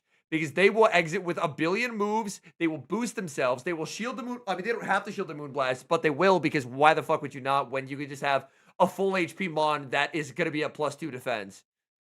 Yeah, just start doing something else because they're leaving. Like, if you need to go refill your water while they leave the game, do it. Zai is always way better than I want it to be in Masters. I think it's frustrating. I think it is around Eternatus tier, and I know we haven't ranked it. But I think Zai is firmly ending up in, like, an A. I think it's above Altered Dialga and below Keldeo. And I'm opening up the table to change that around afterwards, but I think to not keep it... It's a fat-ass dragon. Like, that's what you want it to do. It does that job well. Does the rest of the meta agree with it? That probably is more... Zygarde's ability to really consistently answer Lunala and really consistently answer non-Draco Resh is really good. It dumpsters on non-Draco Resh. It is so frustrating. It was one of my least favorite swaps where I had lead Meloetta and I would safe swap Resh and I'm thinking, yeah, I'm okay. This thing just doesn't even have to have Outrage and it still bullies the crap out of him anyway. You get in a good matchup, and there are a lot of favorable matchups for it, especially because Dragon Tail lets it reach its moves faster. It did technically get T-Tar, trade out of that. So for T-Tar, we are considering Shadow, and so we are basically like we are considering the better version of it. Like for Gardevoir, it's ranked there because of the Shadow. For T-Tar, it's ranked there because of the Shadow. We actually both have unique experience with best buddy Hundo Shadow T-Tars as well. So fucking true. Qualified to talk about T-Tars, yeah. Hoopa. Hoopa. I have one of these maxed out. It is hot ass. It's not good. It's not good. It's so bad. Hoopa is just, you want every opponent to go, holy shit, and then you want every opponent to beat you. I think you actually put this thing somewhere below Suicune. I have every desire to use everything after that. Everything below it, I've tried and never again. Hoopa, I'm like, oh, maybe at least it has another form I can try so I can get like, I think it was like Stab Astonish or a different move I was looking for at the time. That form got dumpstered too. And I think that form I just completely left out. Okay. I don't have one of these, so I will need help from you and chat. Volcanion. I know it got really buffed this season. It got Earth Power and Scald, right? Yeah, I have actually been running both of those. Blazingly Blaze gave me a team of Volcanion, Marshadow, Keldeo to run for a little bit. Okay. And that was a pretty fun team, but you really needed it like Rhyperior to be in the right spot. And even still after that, its neutral is not that strong. Water ground coverage is not incredibly valuable at the time. What about like Heatran-esque thoughts? I think a click better than Heatran. Okay. Just because Incinerate is just by virtue way better than Fire Spin. So Wilja asks, why does Zacian like move Avalugg to C or D, but it doesn't seem to affect T-Tar? Well, Avalugg initially, like in a pre-Zacian crown meta, Avalugg kind of had play into everything with spamming an insane amount of Icy Winds. So even against like OG Zacian, if you put up a shield and started getting Icy Wind debuffs off and they debuff themselves with close combat, you would kind of bullshit your way through. But unfortunately, it is a lot less defensible to run now, whereas Tyranitar, the reason it's so high is Tyranitar breaks Lunala plus Dragon in a way that, like, basically nothing else can. And Avalugg doesn't really do that. Like, Avalugg just gets shit on by Lunala, so it doesn't really have the core breaking potential. So T-Tar onto Zace is unrecoverable, but you still run the T-Tar because T-Tar offers a way to break a very common top meta core of, like, Lunala is going to be in S+. So you are beating all 3 of S+. Whereas the Snowplow cannot. No, they just don't hit as hard. It's to contribute to that. I was actually gonna say it's the meta behind Zacian in addition to Yeah. just Zacian. I know we only talked about Zacian, but the rest of the meta behind it, Reshiram getting faster into both Avaluggs is already just a little bit disastrous. All right. We have if I had to describe like 2000 Elo Master League in a singular Pokemon, it would be the Pokemon that is up next. It is the Pokemon that everyone has, but unfortunately is kind of just bad. I'm curious to hear your thoughts on Primarina. I am a Primarina slanderer. I would make a separate category for this shit in E, so I need someone who can talk about it in an objective manner. Oh boy, you'll have to find someone else then. No, honestly, I'm a Primarina hater too. I think the fact that Tapu Fini, sitting there waiting for a fast move job application to come through, because that mon would arguably do everything else that Primarina can do, but unfortunately, that is the only charmer that we fail to discuss in this meta because that defensive typing carries it in insane ways. It hard shuts down Palkia. The faster Hydro Cannons, it's not D. Stop looking at D. That Pokemon is unfortunately not D, just because it fills a critical role in the meta of being one of the strongest villains, because I'm one of its strongest haters. It is a master Trollmon to run into, because you're never prepared for it in those scenarios. Yeah. The big fall off of Palk I think hurts it because like Resh is walled by it but beats it, which is really, really funny. Like you can't I think like 2 flares plus the DBs and you're cooked. Yeah. It definitely does not take neutral damage at all. And it's super exposed in its neutral gameplay now. So I think top of C, bottom of B minus, absolute bottom of B minus. Literally only. I think it is above Kiss because of typing, but I would not put it any higher. Okay. Yeah. That's a fair defense for that. Like, I think if I am coaching a newer player in Masters, I could put Primarina on a team. I could not put Togekiss on a team. Yeah. Yeah. I'm just catching up with chat here. I guess the general consensus is we might be being too kind to Togekiss. I would not be opposed to that. So we have Elo Colo, Elo in the house. Resident Master League DGen. I think I would not be opposed to moving Kiss down. Yeah, I don't hate that either, actually. Like now the rest of the chart has filled itself out a little bit more, and that's why I like coming back to some of these options where I'm like, I'm firm in this, or I'll ballpark it right now and come back later. Oh no, go Lysopod. I'm so this sorry. This thing's funny. This thing's so funny. No. This thing, by virtue of Fury Cutter or Shadow Claw, it resists all of Zacian's moves. It puts Zamazenta out of a job as well. Shadow Claw is double. You just can't really land it on a dragon is the problem. But the things that exist that are not dragons, it does surprisingly well into. I don't hate this mon being like B minus, top of B minus the floor. But if there's arguments for or against it from there, like, yeah. Like, I think I use it around the same amount that I would a Ho-Oh at this point. Holy shit. I will offer have a lot of fun with it. Yeah. I will offer the pessimist take, which is I think I would run Volcanion over it. Because Volcanion, I feel, has targets. And, like, I struggle to, like, see consistent targets here. Like, I think a Heatran range feels like okay, like as an okay compromise. I'd probably go lower, but I know you're higher on it. So, like... That's fine. That's fine. I'm biased towards it. Yeah. Heatran range. Como-O unplayable right now. Yeah. Completely unplayable. Even with all the fun toys it got for lower leagues, this mon has not seen the likes of Zacian or Xerneas before. Like, I think up energy, probably like Zapdos Moltres tier. That Like seems fine. like I think below Zapdos. You could put it somewhere in C, and I don't think anybody would disagree. Yeah. I think everybody could agree to that. Somewhere in C. A click more usable than the stuff below it. Yeah. I I miss want this next when mon to be when so much Coco better. was like the goated anti-meta.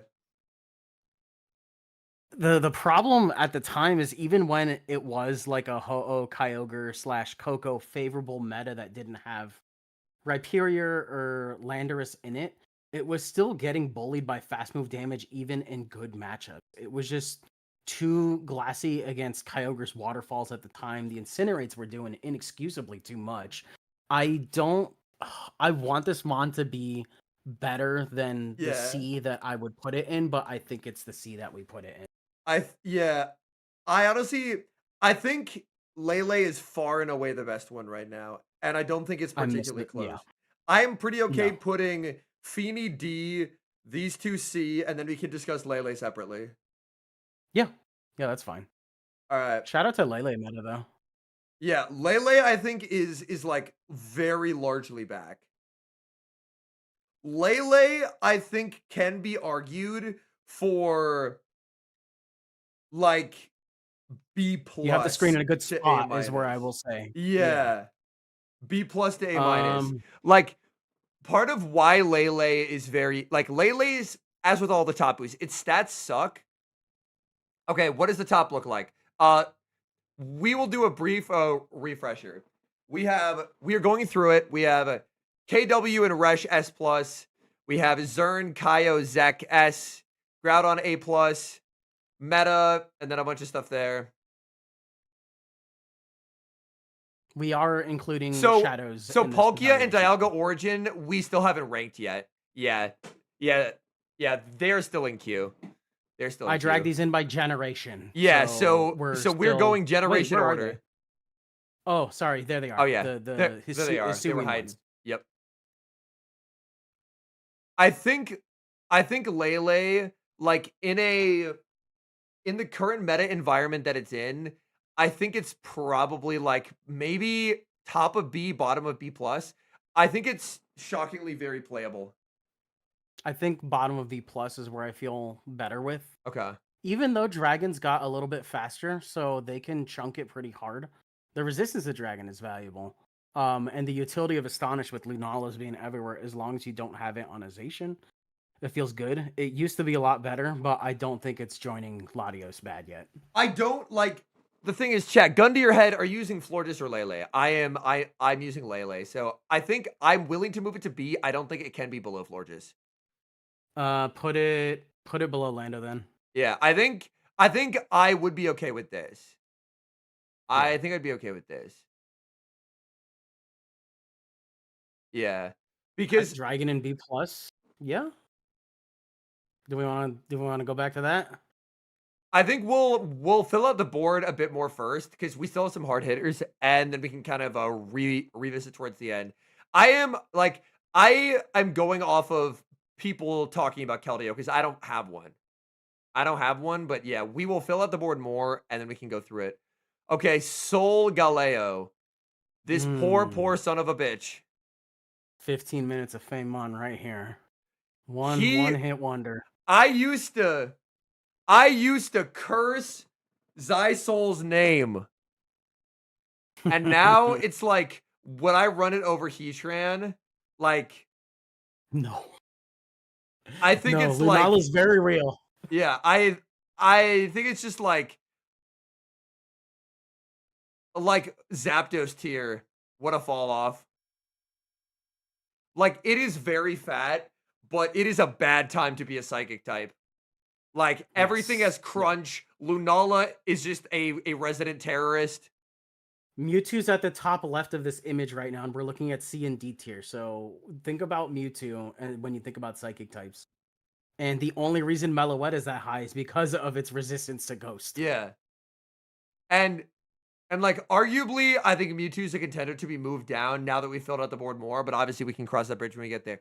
We'll Lunala. come back later. S plus. Right away. I think Lunala probably splits the difference here. Better defensive typing. Yeah, I think it is like absolutely splitting hairs, but Lunala is fucking insane. Lunala is fucking insane. Like, just know that when I put these here, it is the tiniest. You have to get a fucking microscope to look at the differences. All of these are impossibly goated. Like, they're so good. They're so good. Nihilego. What does he even do? I miss him. Buzzwole, Pheromosa, Zerk, Celesteela. The only one of these to really be discussed out of these beasts is Kartana. Exactly. But the rest, and maybe Buzzwole on a good day, but I feel bad about the rest. Yeah, I think. Yeah, bye. Zerk is just too frail to do anything. Zerk is too frail to. It suffers the Coco problem. I think Nihilego does break probably some interesting C. stuff. Yeah. Summer C. Yeah. I think I'd run Nihilego before I ran Solgaleo. So I'll put it like here. Yeah. Buzz. Fixed counter, man. I want it to be better. I want it to be better. The only way they can make Buzz better is if they kill Rage Fist, though. Oh, true. Cart? Yep. Cart is very playable. I would argue Cart as in like B minus, maybe? Yeah. Kind of look at Genesect for reference in terms of the double weakness to fire and insane classiness of it versus how much faster Kartana is with better coverage. I think think right above Jenna is a good call, yeah. Like I think it's more defensible because at the very least, like typing wise, you have the resistance to Kyogre. You have the insane attack stat on your side too. So yeah. You also have a one-turn fast move, so you can manipulate matchups the way you need to. I think a very capable Kartana can go places. I'm biased towards it. I'm sorry. Yeah. Looked away for 2 seconds, and there's a Naganadel. Yeah, this tier list goes deep. That mon's not good though. Dawnwing. There's a different Poison Dragon. We'll talk about it though. Yes. These guys fell off so bad. I think they are still.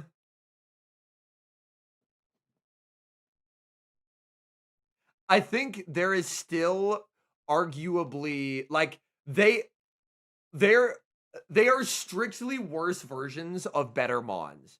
Like Metagross is just better because you get to mash faster and faster steel damage is preferred, and that's just worse. Lunala. However, I don't think it makes them terrible mons. I think they are dinged because why would you not run the better version?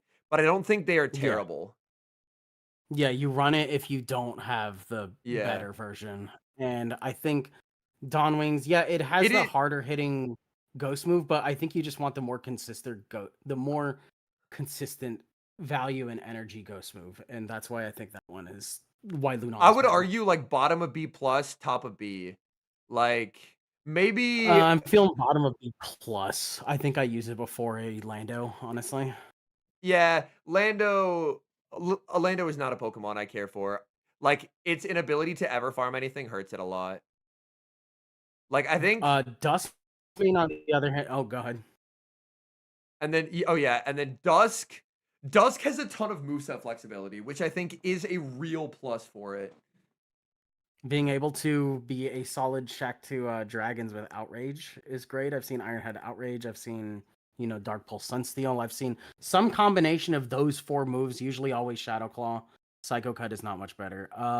I think you could put it below Kyurem Black, and that would be fine. I tend to agree, yeah. I think it is rarely used because there's a better version of it, but I do think playing against it is very good. And I feel like even in a meta where there's a shit ton of fire damage, it at the very least has the tools to hit back against everything that is an SRS plus. Given it a little bit of an energy leader, a shield advantage, you can easily get rid of that. Blaze is disliking our Hydreigon placement. We will have the ability to relitigate some of these once we fill out the board more. But I Understand think, this was my generation, so this is pretty early. yeah, Marshadow. This thing's fun. I I'm not don't sure if you've I seen I don't it have much. one. I have seen it played. I think people are learning how to play it more, which makes it annoying. But like I think Marshadow is probably like in It's the above A's Keldeo and Metagross. somewhere. Yeah, It's yeah, like I think it's top of A. Once they give it a stab ghost move, it's gonna go insane. Like if I might put it Spectral like Thief actually does here-ish. what we want it to do. Yeah. You think it's better? You think Metagross is better than it? I do, yeah. Meta's Okay. m- like Meta's ability to break these two, I think puts it a tier above. Okay. Yeah. Yeah, sure, that's fine. Oh This no. mon's here. The KYS Okay. clown, we'll put him there. No. That one has to go outside of D just for what Mind Blank can do alone. All right, we'll put You it also bottom of have C for Astonish the hell of and it. Center. For the hell of it. Yes, because it's funny that way. Mel, Ooh, ooh. give Mel dynamic punch, and then I will talk to it. Give Mel the ability to be consistent and not have to play bait games with back-to-back superpowers or what have you. Like that's a little Yeah, rough. if like I think Mel is pretty firmly like C B minus. It's I'm pretty feeling B rough. minus. So double Iron Bash did get buffed again recently. I think Yeah, it went up to E5. maybe like I think that's why here. not C. Yeah, Yeah, better okay. than Genesect, but I think I'd run Cortana over it. The thing also to consider its playability right now too is it is a free to play mon that was also recently promoted, Yeah. and look at how often you still see it. Dialga. I am gonna fight people on this Dialga ranking. Pe- Okay, pe- dig your heels. What do you got? People are gonna want to put Dialga too high.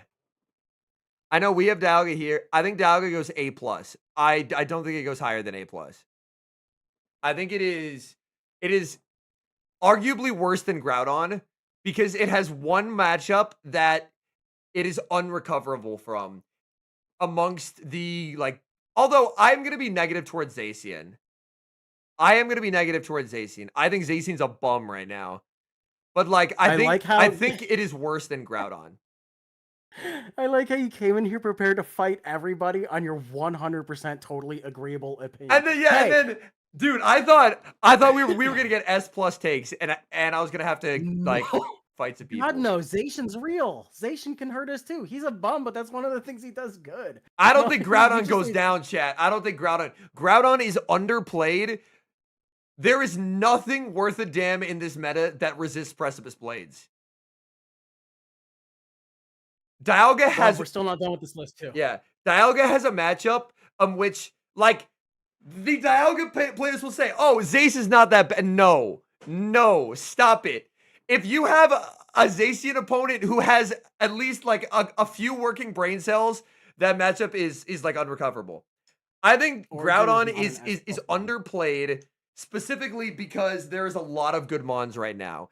But every time I play it, or every time that I play against it, it absolutely fucks. I think Groudon above Zygarde because Precipice Blades makes it a neutral monster. Zygarde is not as great in neutrals anymore just because dragons got faster. Like there is no good mons that are wanting to take a Precipice Blades, and the fact that it gets to it faster now means that Groudon is an absolute terrorist of a sweeper.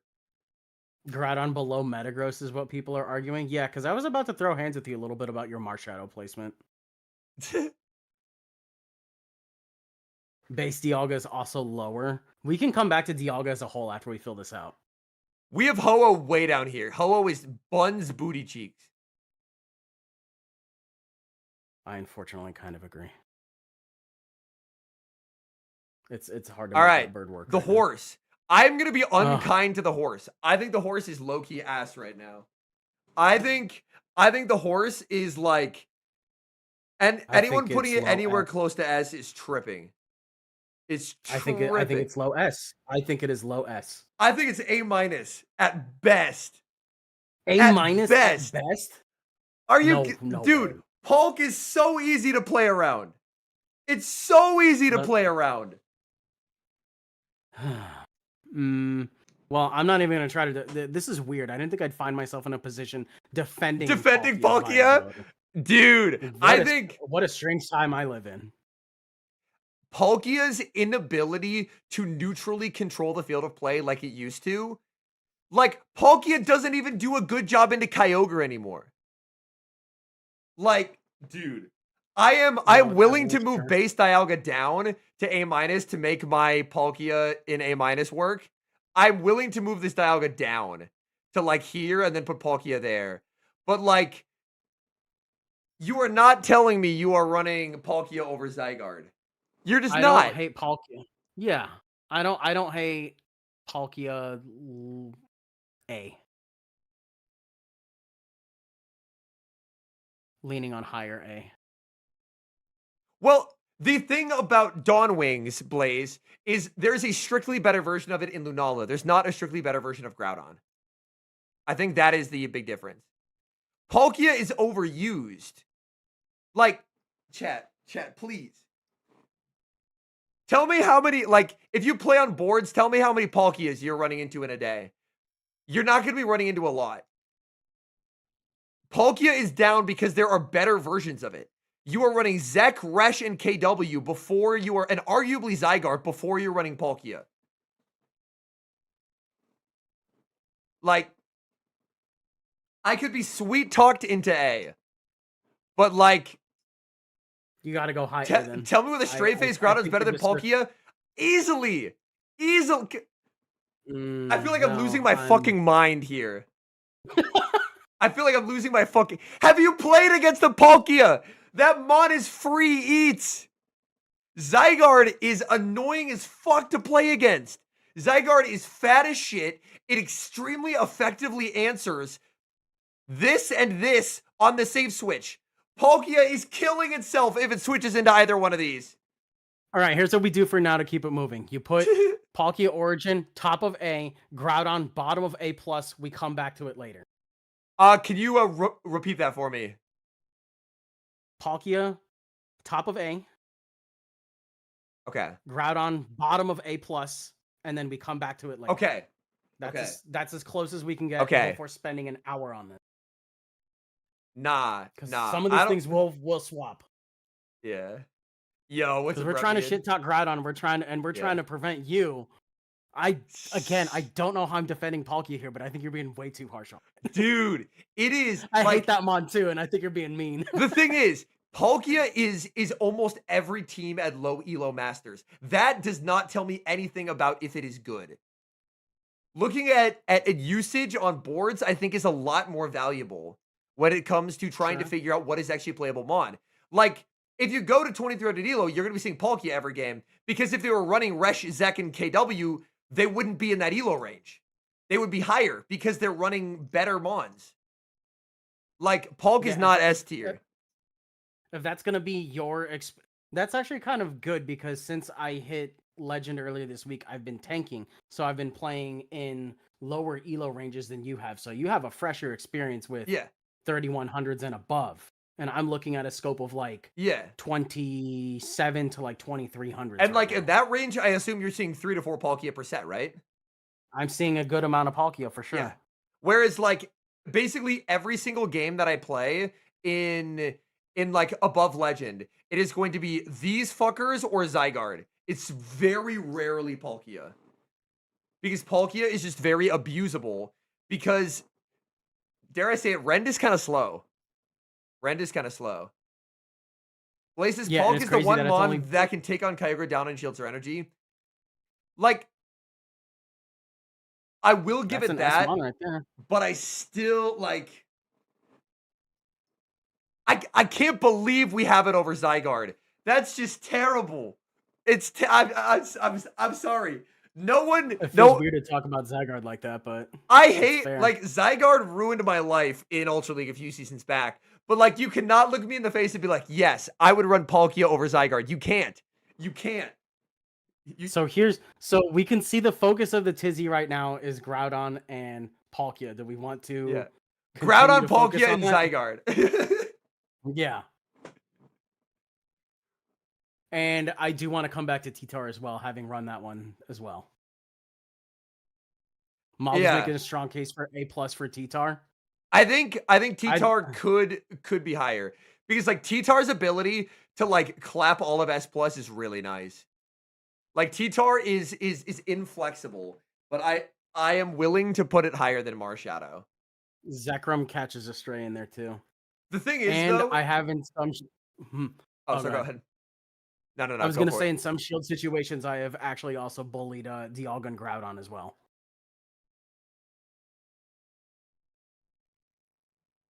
I think we will rank more and then we can resume our fight. Yes. All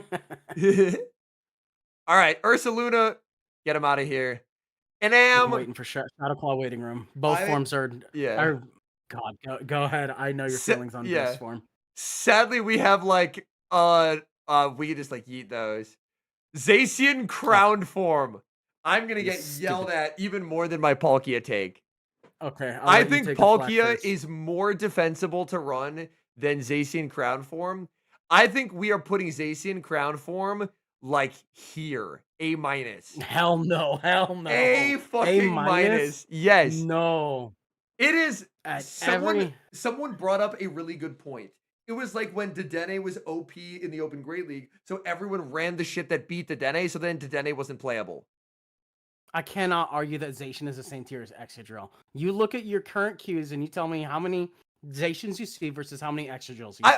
I'm putting it above Exca. I'm putting it above Exca.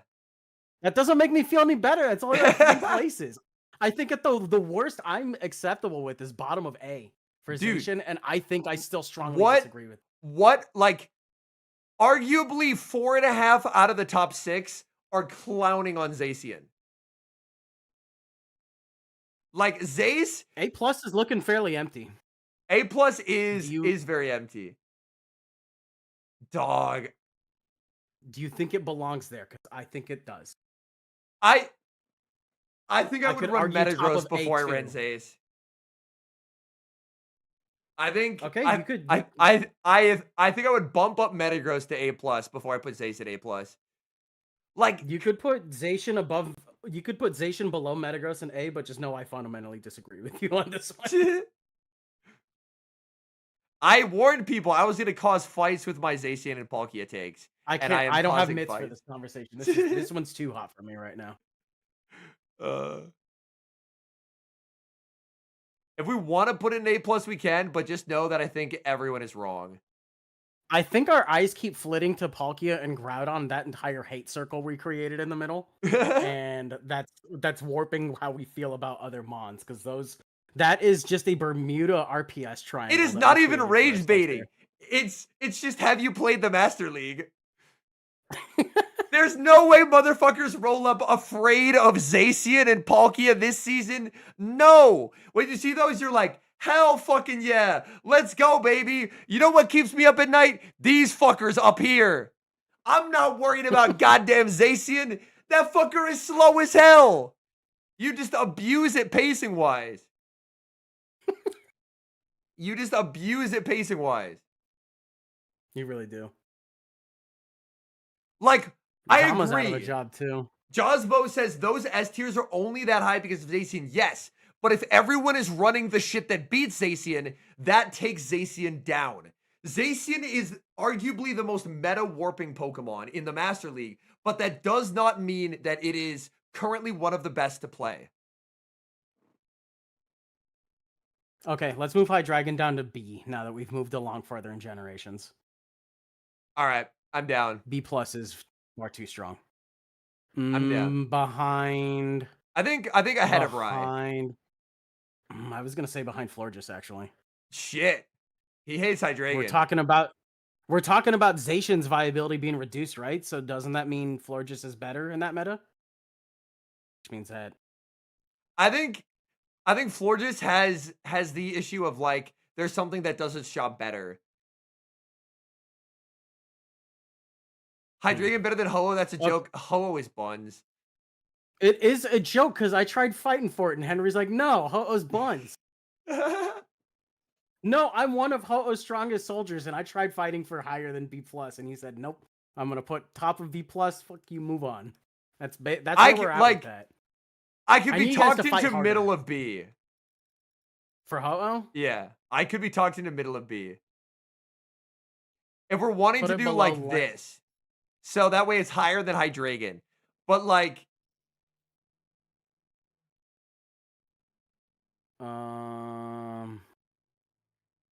I think yes, I'm trying to think Hydreigon about. is very terrifying. Yeah, like I think like what does Ho even do? I mean, you got How do you have fairies. Rapier You so have. high? Teams blatantly disrespect it. Teams Wait. blatantly disrespect it. I am also going to cause fights by how high I put Eternatus. I'm putting Eternatus over Palkia, and I'm losing no sleep about it, and my chat is going to kill me. That's crazy because you're like, Palkia is a bum. Eternatus stocks are up, and I would not trust you with the scent of any portfolio I'm associated with. All right. Insane takes. OG Zace is just like a Battle Frontier mod at this point. Yeah, we don't really. It used to be really good. We don't talk about it that much. Yeah. It is a pure fairy, which shares the same defensive value of Xerneas, but you just don't see it that often when Crownzation is significantly better. Where do we put Florges? So we put Florges in middle of B. Okay. I don't like Basation in C though. I think I would go for B or yeah. I think B-. it's I think that it is like above Florges. But I think Hydreigon above Zacian seems a little bit of a joke right now. We can put it here. We can put it here. Like I think I think Lele is more defensible than a Basacian, but like not by much. Hydreigon's being held up in customs right now. We'll deal with that paperwork later. All right, Zamazenta Crown. I don't really run this mod. I really feel like there's two camps. There's people who are like Zamazenta is the best Pokemon, and then like people who don't give a shit about it. I am clueless when it comes to Zama. I think that Ice Fang is really nice into some matchups, but Kyogre being a little bit more common, you can't really offer significant damage into any of the top three, except for maybe Kyurem White, but Kyurem White has the pacing advantage on you still, so. Like, my question is would you run Zama before you ran Metagross? I don't know if my answer is yes. I think for me, kind of. Okay. I think it would depend on the rest of my team, honestly. I don't think it's better than Marshadow, since that's where we have that cluster of fighters. So I don't hate A. So putting it like back of A. Okay. Low A, I think, is probably fine. That I'm not gonna argue that its bulk is all right. Crazy. Regular Zama. I think this is there's no destined reason to for run C. it. Yeah. Yeah. Just justify it above Conkeldurr. People will be fine. Wait, where do we put Conkeldurr? Oh, probably in D. Yeah. Eternatus. I am going to cause arguments by where I want to put this. I will concede the floor to you, though. Oh, to me? Yes. Okay, because I am. This is dumb because you have Palkia in a stupid spot because I can't refer to where I want to put it.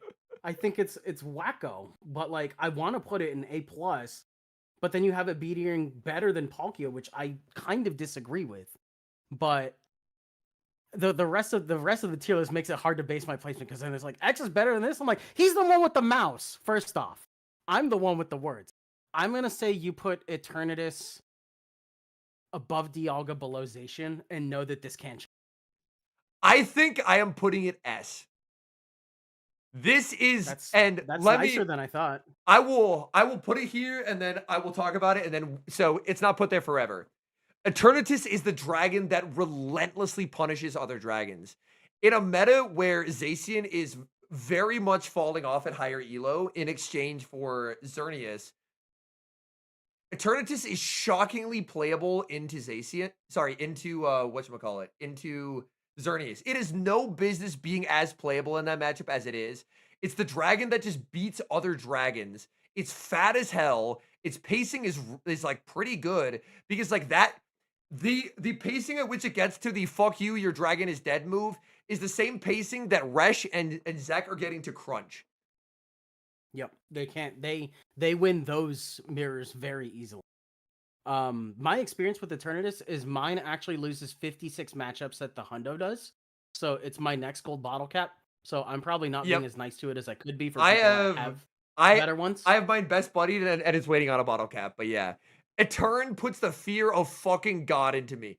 If I see Zacian or Palkia, I'm like, woo, let's go, baby. They're running bozo shit. If I see Eternatus, I am scared. I'm That fine with fucker, yes, yeah. actually. That fucker Yeah. is like, if you give it the tiniest amount of, like, one of my only losses on stream when I was playing battles today, and Eternatus got a tiny energy lead and ran the fuck over me. Like, that thing is so fucking annoying. It's so strong. It's so strong. That's fine. You actually kind of convinced me to try to run it tomorrow. Yeah. There are some, like, annoying matchup losses if you have a substandard one, and I do have a substandard one, but it is scary. I Mine's don't 12, like 11, playing against 14. it. It's not great. Yeah, The let's move on. Urshis. These are not seen as often. It's a shame. Which one is which? That we're looking at the water one first, right? Yeah, this is water. Water had like a really nice moment, and if KW picks up, maybe there's like a role for it, but it's so slow. It's so Yeah. slow. It is nice into all of S plus, but everything else it's just kind of slow against. Yeah. Actually, no, not Lunala. I disagree. I forgot that was there. Yeah. Sorry, I was thinking Resh Lunala and packs Tomb. it the fuck up, yeah. Mhm. I think it's Um, I think the s- opportunity cost of putting it on your team in exchange for just a better water type, like a Palkia, a Kyogre, a Keldeo, it just puts you kind of in a bad spot. I think they're both no better than A. Personally, I would say like maybe even like A minus. yeah, because I think of Keldeo before I think of Urshifu if I want a water fighter. And I don't. Here's the thing: I don't have either of these in my inventory either. But Keldeo still pops up first to recommend. I think maybe A minus There's and then bump up Gary potentially. Yeah, I'm noticing the buzz in the chat because I have run Shadow Gary recently too. I think I could actually make a stronger argument for this than that. I would actually put it um I think probably oh, go ahead. I think it goes at least above Zama or Keldeo. That Twister was such a good quality of life change. I'm gonna argue the floor being A for To Gyarados. here, okay, above Keldeo. I'm not really a Zama believer or a Keldeo believer, so I am more inclined to agree with that. And then they're also talking about Shadow T-Tar being A plus. I'm not sure how dug your heels are, but in the time I've run it, I've enjoyed it. It's one of my favorite dark types to run. I think okay. Next up, it's the Dark Urshi. I think I Dark don't have a lot Urshi of experience is on this one. yeah. I think it's more defensible, but unfortunately, not having the resistance to fire means that like, ah man, maybe like here. That's why I'm like A minus. How much more often would you use a sucker puncher if it was that Urshifu versus an Yveltal? I guess if you compare them, you can use Yveltal as a reference point. I think I Would would. you? I think I would use it over a Veltal. Yeah. Okay, so somewhere in A minus, I think is Yeah. defensible then. And we might actually have some stuff bleed over into other tiers in a little bit too, because A and A minus is getting a little bloated. We're Yeah. already, I think, Gen 8. We are getting pretty bloated there. Okay, Zarude, Oh, Ash. It's probably like hey, here. that's ass with parsley on its wrist. It's fine. Oh, see, I feel bad, but in my heart, I think you're a little right. Yeah.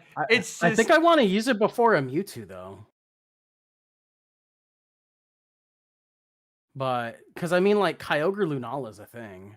You have neutral power whip in we could Xerneas. sneak it in here, but that's still like I didn't think I was gonna be a Zarude defender today, but I'm trying to justify my investment. all right, Too. Aleki It's a out of ghost heavy here. meta. Drago Not out of good. here. This out Not of good. here. This out of here. This out of here. This out of here. The ape. We can talk about Annihilate. I think it's just like dramatically worse Marshadow. I think I think I would probably lean like Genesect territory. I wouldn't hate that. Yeah, I've found even when I get a few Rage Fists in when it had counter, it still just didn't do the damage I wanted it to. So I think B being a ceiling is probably fine. But I wouldn't hate B minus. Would you rather run Volcanion or Annihilate? I think probably Volcanion. I think I'd rather run right? Volcanion, yeah. Yeah. So I think it ends up in C. Yeah, that's fine.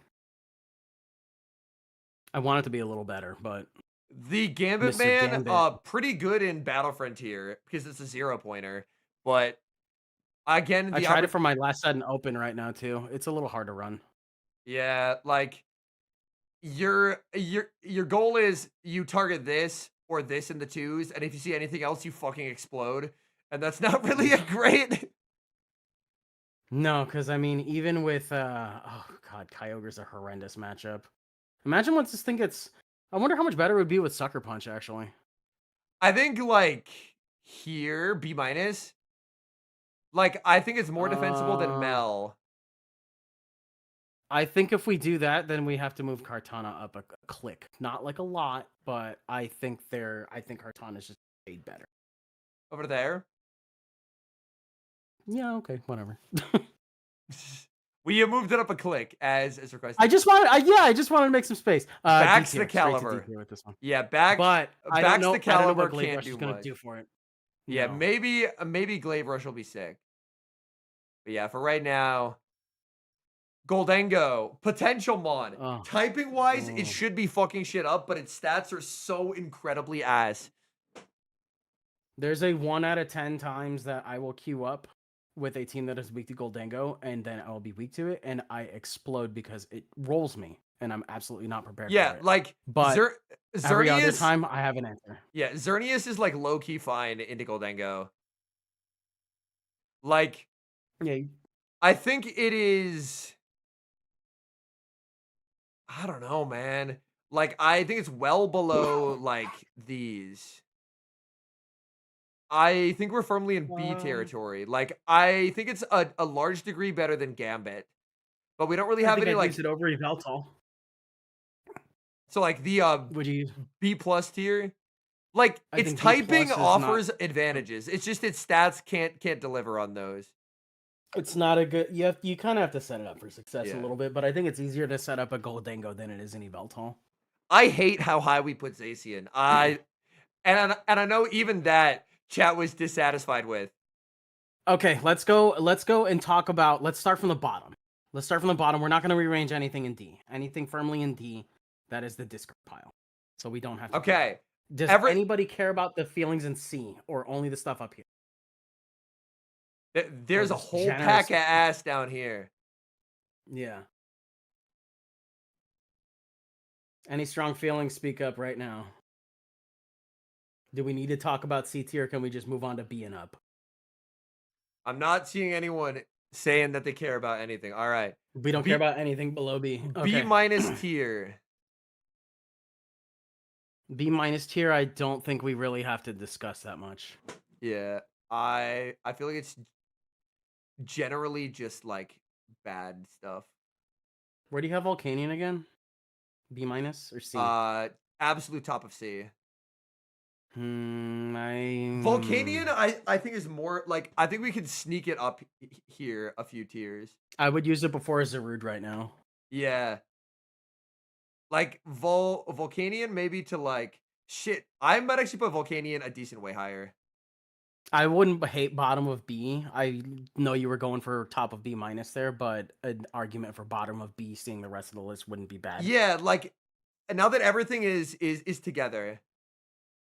And its move pool has gotten... Having a water move that is actually 3 incinerates instead of 4, you have no idea how much that actually makes a difference until you play it. It's so nice. I think like... And then having Earth Power is great too. I think like... nah. I think Garchomp probably... I think like here. I don't hate it. Yeah. I know I'll lose my mind if I think about it too much, but I hate that less than where it was, so that's a Yeah. fine move for me. I Mm, I feel like B okay. minus is looking pretty decent because they're all just kind of dog shit. That's pretty cemented. That's stuff that probably was usable at one point or is so close to being remotely usable. But All right. And okay. then top of B, we have Rye and Lando. I still would argue that like Lando is played.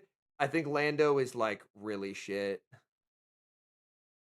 I do see it a little bit more than Rhyperior right now, Yeah, though, it honestly. is played more, but like I would argue that they could probably get more value out of the ground slot by running Rye, which is crazy. Well, Cuz here's like the I thing, B plus is looking fairly empty if you want to make some space between the two. I think that's exactly the kind of space you'd want to make right now. You want to make the differentiation that it's a step more common, a step better, but otherwise yeah. doesn't do much It is different this in the meta yeah. in its role. That's fine. The rest of the someone's saying swap Lando and Dawn Wings. That's not bad either, actually. Yeah. I think I see Lando more than Yveltal, so I think Dawn where it is very justifiable. It is worse Ludala in every way, and that dings it, but like it is still a very playable Pokemon. yeah, I'd agree. Let me see. Will just Yveltal says, still can you feels talk about how the tiers would change for people down to the ranks where Crown, Zacian, and Palkia are everywhere? I actually don't think they would change. I think the reason why this stuff is good is because this stuff all beats Palksace.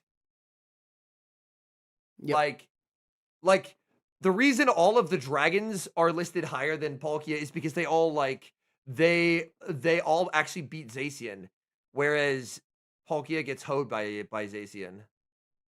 I think people run Zacian more down there because less of the other like super hard counters to it are not as present because that meta is a little bit more textbook, but people run a little bit more anti-meta and they team build a little bit differently in a way that excuse me kind of scares it off a little bit more in higher elo.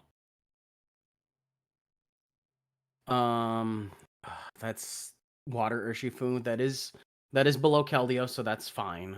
Um I'm kind of just like scanning the chat a little bit too on the Twitch side. Yeah. Um calls that are saying that Rhyperior is a little too low still. I feel like it is for its lack of usage. I feel like it's in a like we have it in B, and I feel like that's fair. I feel like that's pretty fair. But like, I don't think anyone's disagreeing with S plus. I feel like our S is in a really good spot. Some people Yeah. wanted Zace higher. I can't put it in good conscience higher when like it's struggling against so much of what's above it. It is an outrageously strong mon. It is meta warping to a large degree, but when everything above it is good because it beats it, I don't think that like I I think putting Zacian on a team over Xerneas is just malpractice. It is Okay. just We gotta malpractice. we gotta open the can of worms that is Groudon again because your chat is trying to take you down for this. This is too hot of a take. Groudon and A plus. Are you prepared to defend yourself? I am so prepared to defend myself. Groudon Go is for it. a literal terrorist. Groudon is nothing in the format remote like I feel like there's a lot of circumstances in which you can go down shields in this meta and be fine.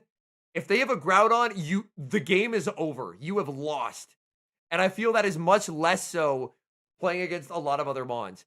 Groudon is underutilized due to the fact that it is like I think it is slightly trickier to team build around. But Groudon as a sweeper, I think is like it's Groudon and KW, and there's nothing at that tier. But considering it as a mon in itself as part of a 3v3 as opposed to just a dedicated role where you've done your best to lure it out and otherwise babysit to it.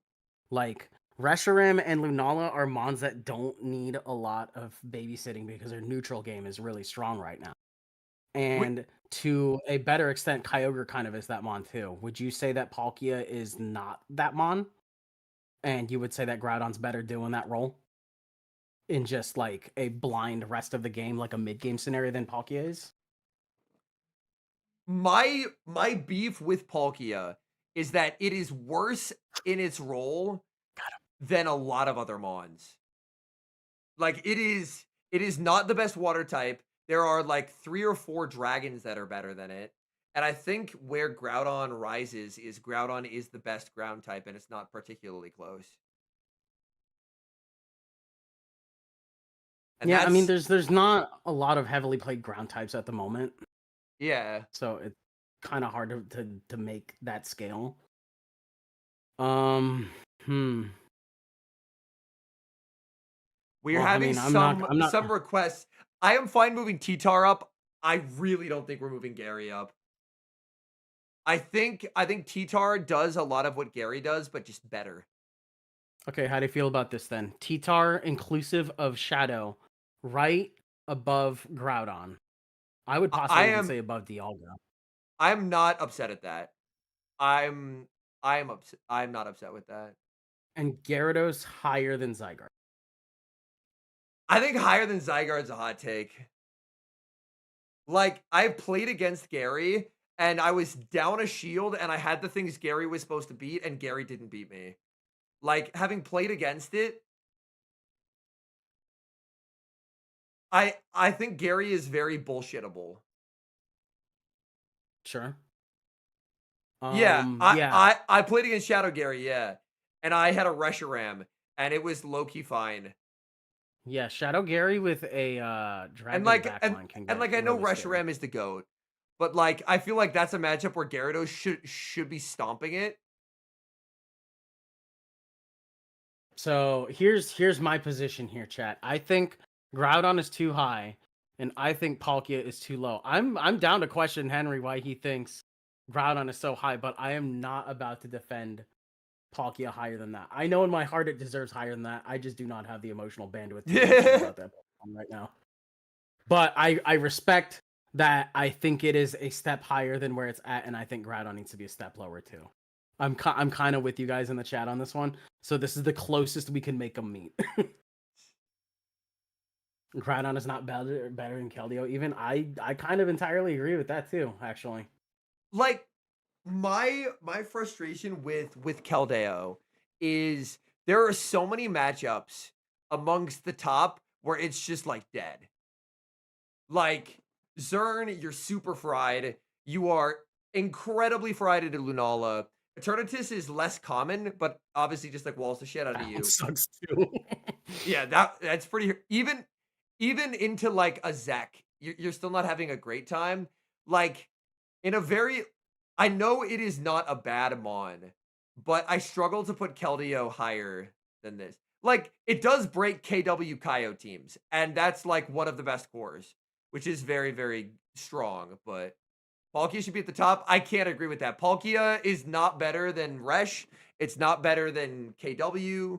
It's not better than Eternatus, and it's not better than Zekrom. I can't, I can't gas up this Mon that is past its prime. I can't do it. For the record, I can agree with at least 95% of this list. I strongly disagree with Groudon placement is where I'll put you guys. And I would possibly make a last ditch effort to try to fight for Ho-Oh into B instead of B minus. I think Ho is in B. Yeah. Oh, it is B? We already moved that. I think the lowest I would put Groudon is here. That's way better than A plus. I think I don't think I am not a believer that I would run a Marshadow over a Groudon.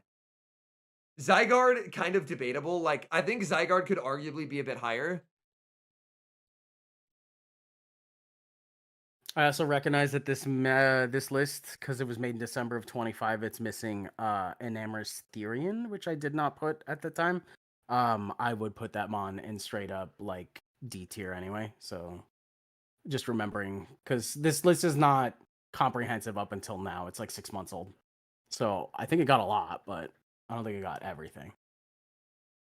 I have played against Marshadow, and like I don't think it's a bad mon, but I also don't think it is one of the best mons. I have trouble using it, but I also recognize that that is just straight up a skill gap that I have not attempted to recover with this point. Because my Marshadow's not great. It's like a 14, 11, 10. And next on the gold bottle cap roster is Eternatus, which has significantly more potential. But in the moments where I have gotten Marshadow to work, I've gone, damn, that felt really good. So I would maybe argue for it to be higher in A. If I was a more skilled player, I'd fight for A plus. But I think it has a case to be higher. Yeah, like my like frustration with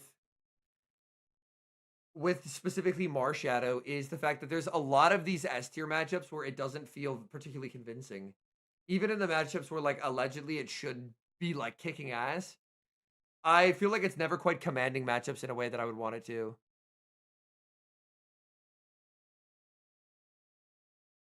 But yeah, I feel like we're in a pretty good spot with the list.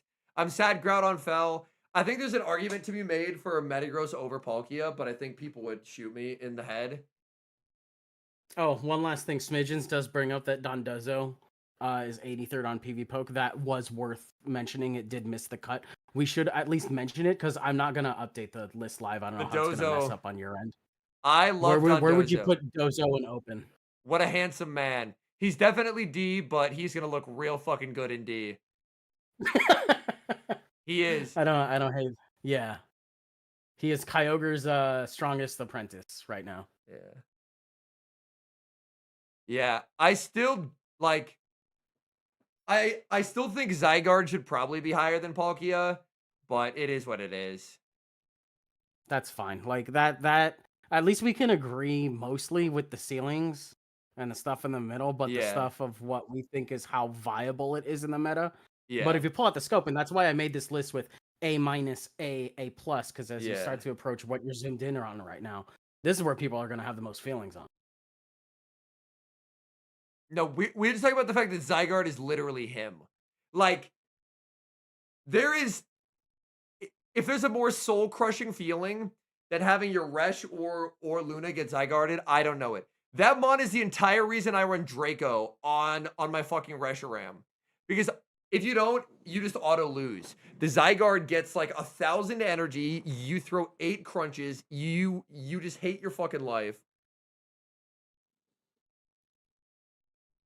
That's what I'm saying. Blaze, thank you. Thank you.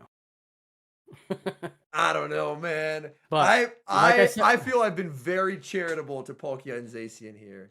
That scope, I think, between Dialga Origin and Keldeo is going to be scathing in whatever comments you decide to use this list for. Basically that range of 10 mons right there, that's going to make people feel things they haven't felt in years. Because there's wild disagreement in the chats, but I think as a whole, having it at least all on the right screen is okay. Yeah. I feel like we did a pretty good job here. There's always going to be disagreement. Yeah. No one's going to agree on everything. But we've had quite a few mons that I've seen people say we have too high and too low, and I feel like that probably means they're about right. Mm-hmm.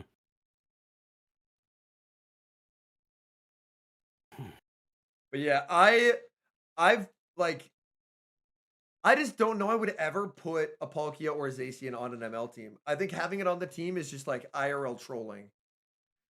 Because yeah, move base Dialga lower, I think is a fair play. Dialga base is too high. It's an A minus right now. I weirdly don't hate where it's placed. Like, I think it's a very, very playable mon for just doing Dialga things.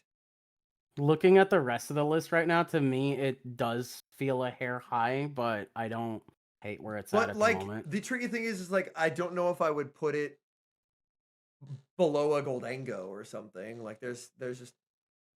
Well, that's why you put it right above the Goldango, right at the top of B+. You have the real estate. That's a valid take. Ta-da! That's a way better looking neighborhood. Putting it below Urshi, I don't know. All right, we'll throw her there. I will throw that there as my concession, so that way I can keep Palkia out of A+, because that shit does not belong there. You have largely muted the fires, I think, that you will experience by posting any kind of tier list content, so you're probably chilling. See, already, even still, Urshi can go lower, Lando can go higher. This part of the list right here is your hot takes. Yeah. Yeah, because once you move Dialga down, suddenly the Urshis are polar bears in Arlington, Texas. Like, I think that Urshi could probably go like there. That's okay. Yeah, because Lunala and Xerneas both. Eternatus. Marshadow. Yeah. Urshi Water's not great anymore. Why is Black Kyurem so low? Because I think we initially placed it in A-, and that was kind of a soft, like, we'll come back to it later kind of thing. That's kind of how I like doing those tier lists for the most part, and then just having discussions like this after. I would be inclined to move it towards the top half of A-. I don't hate that either. I think an honest push above Excadrill. Like, I don't know where it stands next to Dark Urshifu, honestly. I think it is above Dark Urshifu, for sure. This is fine for now. Mellow KB, I think, is debatable. Mm-hmm. I think even after this season, I would put KB above Mellow. Yeah, Mellow's inability to touch, like, I know technically it resists Lunala, but like Lunala packs that fucking mon up. That matchup sucks, actually. It looks funny on paper, but Moonblast just hits so hard. Yeah, you are IRL hating your existence. Mm-hmm. And I'm willing to say everyone is wrong about that take, Sapphiro, and that's okay. Yeah, Titar heavily prefers Shadow. Is Excadrill a better ground than Landorus?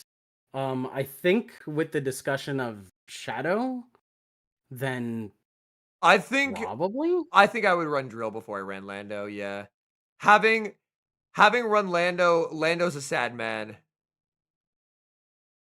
Lando always has to go like Lando's. I like ran it quite a bit earlier in the season, and I was really frustrated by Landorus. That lack, like, because at the very least, Exca has like fuck you drill run damage, and Lando, like Sandseer, you're never really farming anything down after. Yeah, notice how all these non-legendary mons prefer Shadow. That's also because the metagame that we're looking at right now has power creep to the point that it is, with all of the base stats and variety, that they can't keep up with being generalists anymore.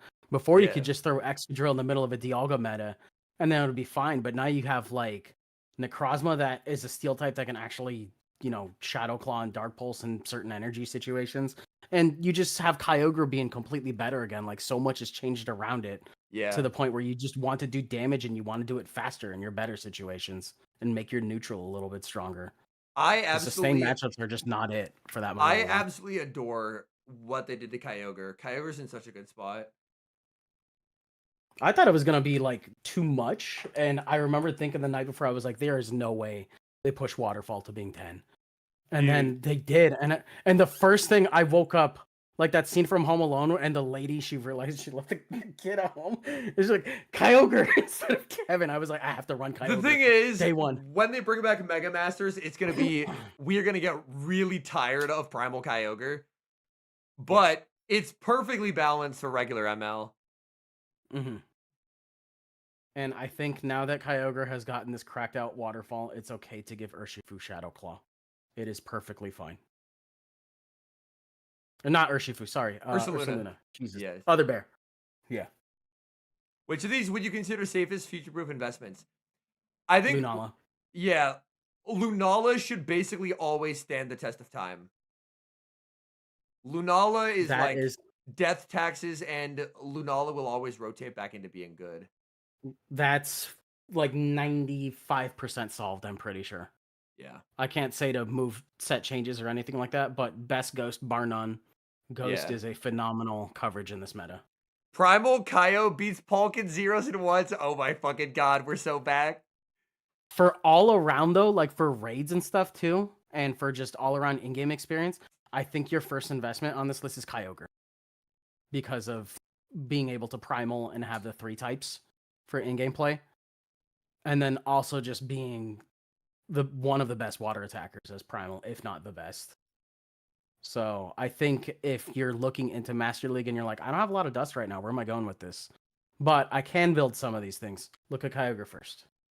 I think Kyogre is a strong because choice. Kaio's also like a good raid one. It's good for Mega Aim to get XLs for as well, yeah.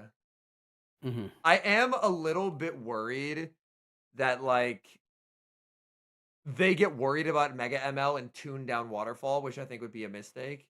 Like, I hope they don't. Yeah. Do you think it would be too much if they took down the damage more? Like 1? Like, they can't fuck with the pacing. Fucking with the pacing would kill it instantly. If they took down the damage a little bit, it would make it less like it would come down to like what matchups end up getting, like end up losing breakpoints. Mm-hmm. I'd hate Like, a damage nerf on Waterfall because I use it to clear rockets. Yeah, I like and to be clear, I like Waterfall where it's at, but I worry that someone will sim it in Mega ML and then make that choice. So like this is not me advocating for it. Kyogre's in a great spot, but it is me worrying if about they felt obligated to nerf it. Exactly. I would take damage over energy. Yeah, because if they nerf energy, it's just dead. Yeah. I really also like I feel like this is one of the better ML metas we've had. It's really healthy. I really like it. Yeah. I was running into so much variety the past, like, I think especially this season with Kyogre being around. It forced a lot of stuff in and out. And we finally got a society that evolved past Rhyperior. So I was really happy about that for a bit. Still some degens around, of course, but there was definitely some like team building that made me really happy. I was like, wow, I haven't seen those 3 months together. It's hard to advocate for it, honestly, but it's one of the healthier metas that we've had, I think, in all of GVL at the moment. Yeah. Maybe like a top 10 for sure. It is in a very good spot. All right. We've completed our tier list. I'm pretty tired, so I'm probably just going to raid out and end stream. But thank you for joining me, Mr. Elo. And while we look to rank all of ML, I feel like the important thing is that we all agreed that Hoopa was D tier. And this is what really brought us together. Not fun. Not fun. We were all like, fuck Hoopa specifically. Henry set up a tier list, or he wanted me to get him the tier list. So I was like, I got one, but can I hop on for it? And he was like, yeah, that's my. All right, but we're gonna go raid Mr. Beelzeboy, the world champ. He is doing a recap. He did very well in Los Angeles, so we're gonna go show him some love. Let's also get a shout out for Elo. Elo. Oh, okay, and we'll get All right, shout out. We have the. So you can follow Elo. I know most ML people follow him anyway, but in case there's someone who is newer to ML who hasn't, follow him. Do it. All right. We're gonna raid out. I appreciate y'all. All right. Peace. Glad you guys are fun. Bye. Yo, thank you for joining me.